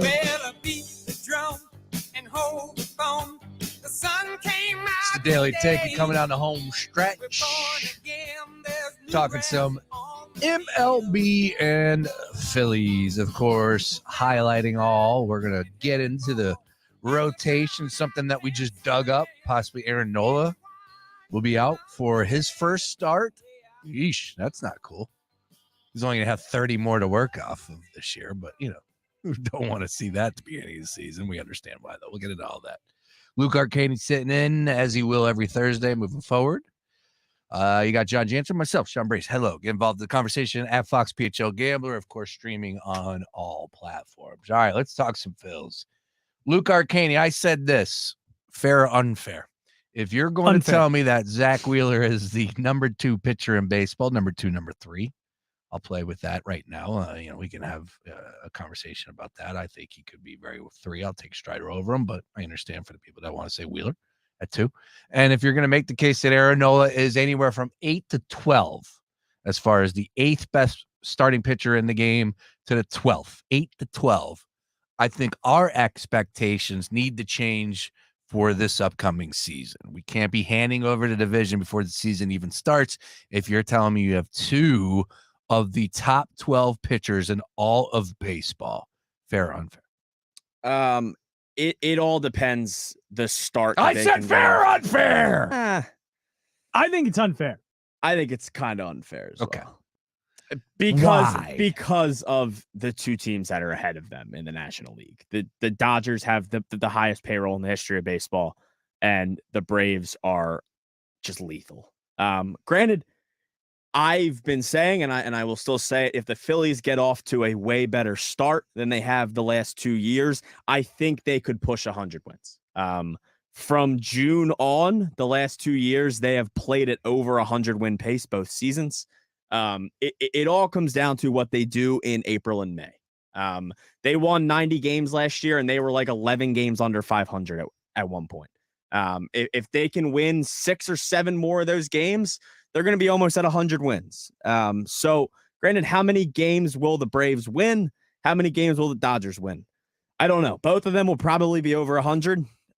So I think the Phillies are going to be in a more heated race for the division than they have been the last 2 years. I still think it's going to be hard to win it, but I think they will push closer to 100 than they will rather to their win total, which is at 90.5, I think. Jansen, you buying close, pushing plus 90 wins? It just all depends on the start. That's it. Yeah, and the start usually depends on pitching. They've had injury problems with pitching, especially their top. Especially, I think it was Zach Wheeler has been dealt with stuff early in seasons. Wheeler's elbow last spring was a bit fatigued from the World Series run 2 years ago. 2 years ago. And they also didn't have Ranger for the first month. Yeah, that's exactly. Pitching is the big thing. They don't have their pitching staff is not built for a long season. Taijuan That's Walker why the Braves started off really bad last year. Yeah, that's why the Braves can win 100 games, because if one guy struggles, the thing is the next guy's really good too. And the next guy's good. And if somebody goes down, they have a sixth, seventh guy that can go in. They have some 21-year-old prospect who signed for like $800K. The Phillies just don't have that. So it is good at the moment. They seem healthy. They seem very healthy. On paper, their roster can absolutely win 100 games. Their lineup can. Again, the starting rotation is that's where I have some of the problems. Riddle me this. Is their bullpen good enough too for it? I think so. I think the bullpen is good enough. But I'm with you as far as the rotation is concerned. I'd have to say the bullpen doesn't have quality up. Hang on. Great arm. Blake Snell comes to the Phillies. What does that do for you, Jansen? That is 95 to 97. 100 games. It could be. But yeah, you raise your ceiling a lot.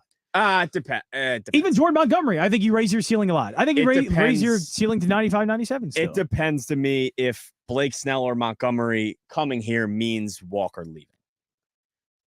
Because I still believe that if they do sign one of them, I need them to find a way to get off of the Walker contract.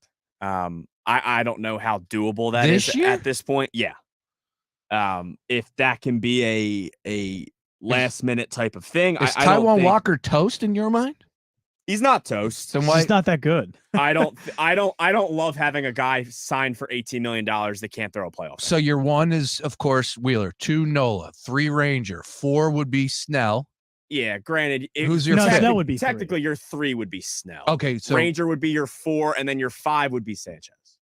Gotcha. So then Walker is basically doing what he did last playoffs, collecting a check. Yeah, but granted, I still don't. I don't think at this point, I don't think the Snell or Montgomery thing is that realistic. Really? I just don't think they're interested in doing like a Montgomery's the only realistic rotation. one. Yeah, Montgomery has a higher chance. If you get Blake Snell into this rotation, fair or true or false, it's a top 3 rotation, maybe top 2. Yes. And then they finally have. Now the thing with Blake Snell is he doesn't eat up a bunch of innings. I don't know. like that. I don't know what rotation beats it. Jeez, and they're having that conversation down there. And you can say that a team's 1 may beat our 1, but I don't even know if you can say that with Wheeler right whose now. 4 is beating Ranger Suarez? It's a good. I mean, just look again at the last. Chris Sale is a guy that it's boom or bust. If you get but Sale might even be their 3, and I'll take Ranger over Elder. Yeah, but that is the thing with the Braves is I love the Braves' depth more than I love their top end. I mean, Spencer Strider's great, but after even you get past that, Max Fried has been dealing with a bunch of injuries. He's never really been the same. Blister though. That should be a little still. blister. It comes up all the time, and he hasn't. I don't know. He hasn't really been that available all the time. He's been good, all right, but Nola's been more available. Nola's been better. But the reason why the Phillies beat the Braves in the postseason is because of that. Is because their top end pitching is so good. So I think the Phillies would have a better starting rotation, and I think if you add at least one more, like a Blake Snell or Montgomery, what you're adding to that to me is now depth. And then you can use Christopher Sanchez as a 6th guy, and you could use him as a long reliever, or however you need to use Sanchez. I hate using Sanchez automatically in that 5th role. I don't think he's good enough for it.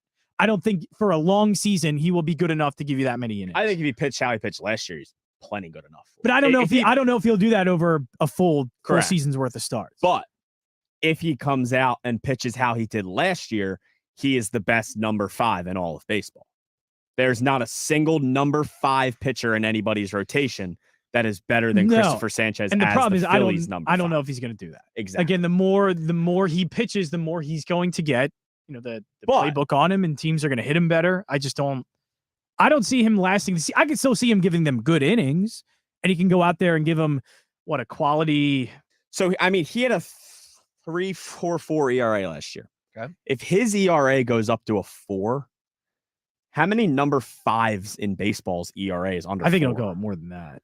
Even if it went to a 4.5, how many number 5s in baseball are under a 4.5? There's it's just the amount of quality innings that he can give them. I don't know if I couldn't name you many. Oh no, I mean pitchers in baseball. I was about to say I couldn't even name you many fifth pitchers. Yeah. All right.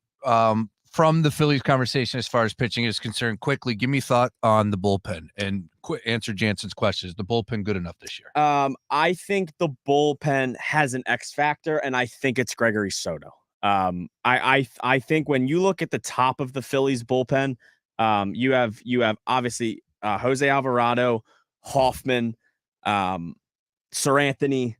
Then you have the question mark right now of Ryan Kerkering. Yep. Can he fill the closer role? Is he good enough to eventually become the, in quotes, closer for this team? Has he been throwing in Clearwater? He threw a little bit. He hasn't thrown a ton. But I still don't even think Thompson is a fan of having a set closer. He's never going to do it. Granted, Never. because Alvarado is too valuable of a pitcher to just handcuff to the 9th inning. If you need Alvarado to get you out in like the 6th or the 7th inning, especially in the playoffs, you do it. But they traded for Soto last year, and the stuff is there. The stuff that he can have is there. The numbers aren't. He had like a 4.62 ERA last year.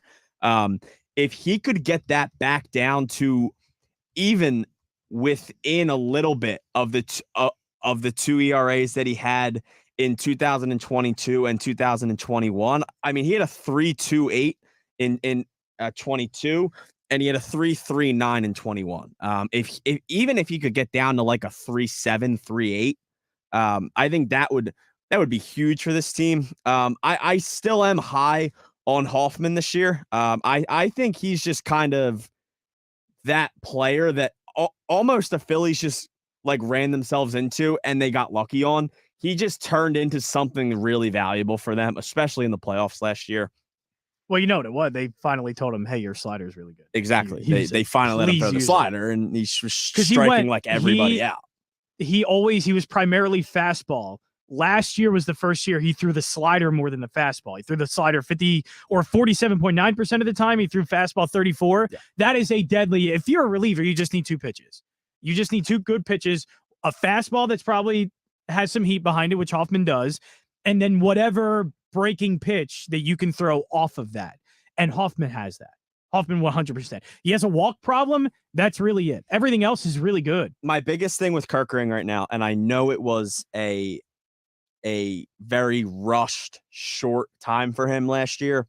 I hope they get another really good pitch for him. I hope they establish some sort of nice fastball, even if it's a 2-seamer. He just needs to control it. He needs another control pitch. So much. He needs another pitch that he can control, because if a team figures out the sweeper / the slider, whatever you really want to call it, he's toast. If you only have 2 pitches and a team figures out one of them and you're young and you're inexperienced, you are absolutely toast. So as long as they can get that other pitch for Kerkering, yeah, I feel good. I still am in the boat that I think the Phillies have a top 5 rotation, a top 5 bullpen, and a top 5 lineup in baseball.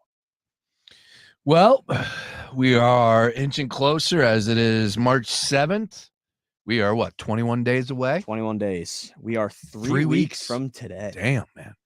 Live and loud down there at Citizens Bank Park, opening up the season against the Atlanta Braves. Is now, riddle me this, is that like day 1 for everybody? We know we got the stuff happening. So Thursday, March 28th is day 1 other than the series over.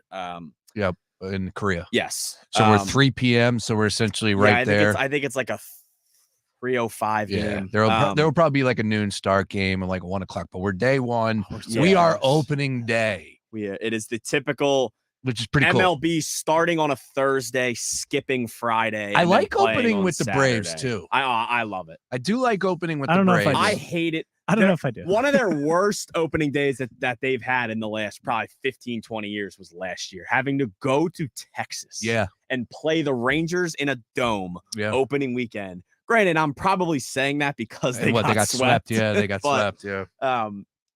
To a team that at the time I think we thought wasn't going to be that good, and then they ended up winning the World Series. Correct. But I think opening up with Atlanta against Strider, granted, I know we're probably going to get into this. We are not 100% sure that it will be Aaron Nola. Yeah. Aaron Nola and his wife are expecting the birth of their child. The due date as of right now is April 4th. But Rob Thompson said that Is that his first kid? No. It might be. I don't know. How do you not know? No, Luke Arcaini, Phillies insider, doesn't know how many kids it's Aaron baby Nola number has. 2. Baby number 2. Yeah. Baby number 2. Yeah. Catch up in your Nola family knowledge. Sorry. Bryson All right. Stott had his first kid a few months ago. Yeah, I'll give you saw one. that. How Bryson old is- Stott hitting 300 this year? Yeah. How old is Bryson Stott? 26. It's what normal people do, Jansen. Is it what normal people do? They get Not me. in a relationship, they Not fall me. in love, Nope.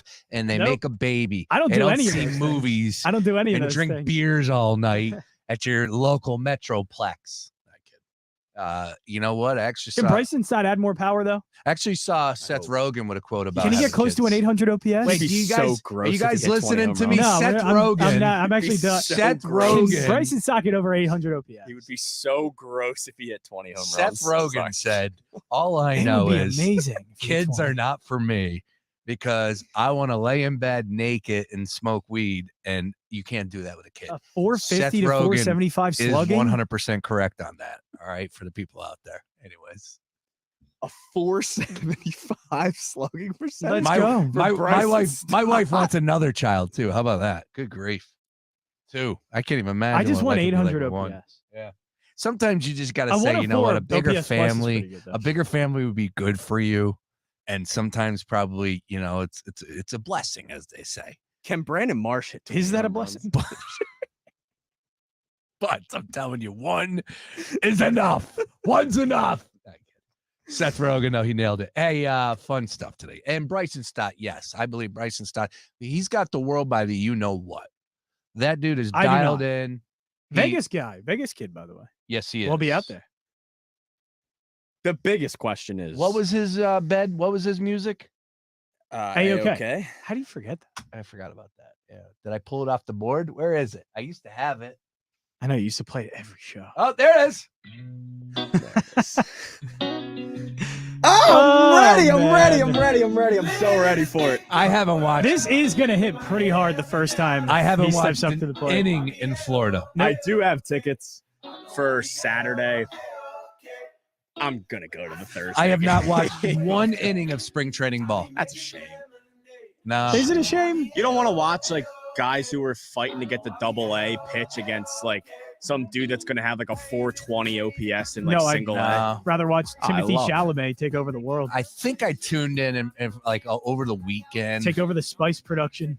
but I have in not Arrakis. watched an inning of spring training baseball. I got nothing for you. I just want to see the guys get out of there healthy. That's all there is to it. And I enjoy watching box I got scores you. on my phone. That's all I need. Luke Arcaini, our MLB insider for us here on The Gambler. We're going to be recording a brand new episode of Luke and I on the Phillies. That will be on your airwaves tomorrow and available at foxphlgambler.com. John Jansen, nice work by the Oscars, my friend. Enjoy that this weekend because we're not going to be doing a show tomorrow. There you go. Sorry, let me run that back. Yeah, what the heck was that? Thank you. There you go. All right. Coming up next, shorter one. Fox Sports Radio. Where's the OG one? Where's the longer? Oh, you know Where's the what? longer I cut? do want Where's to the pump. better I do want to pump this for the boys because the sickos are going live, talking all things college hoops. If you're trying to find a winner, It's so disgusting. that's There it is. what you need to tune into. Everybody, enjoy the rest of your day. Good luck on your plays, and Ben Simmons retire. I'll talk to you. Peace.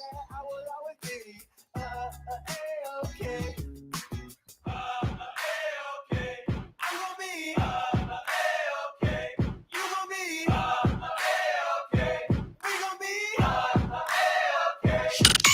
Fox Sports Radio, The Gambler. Now, total traffic for Philadelphia. A little bit of good news if you're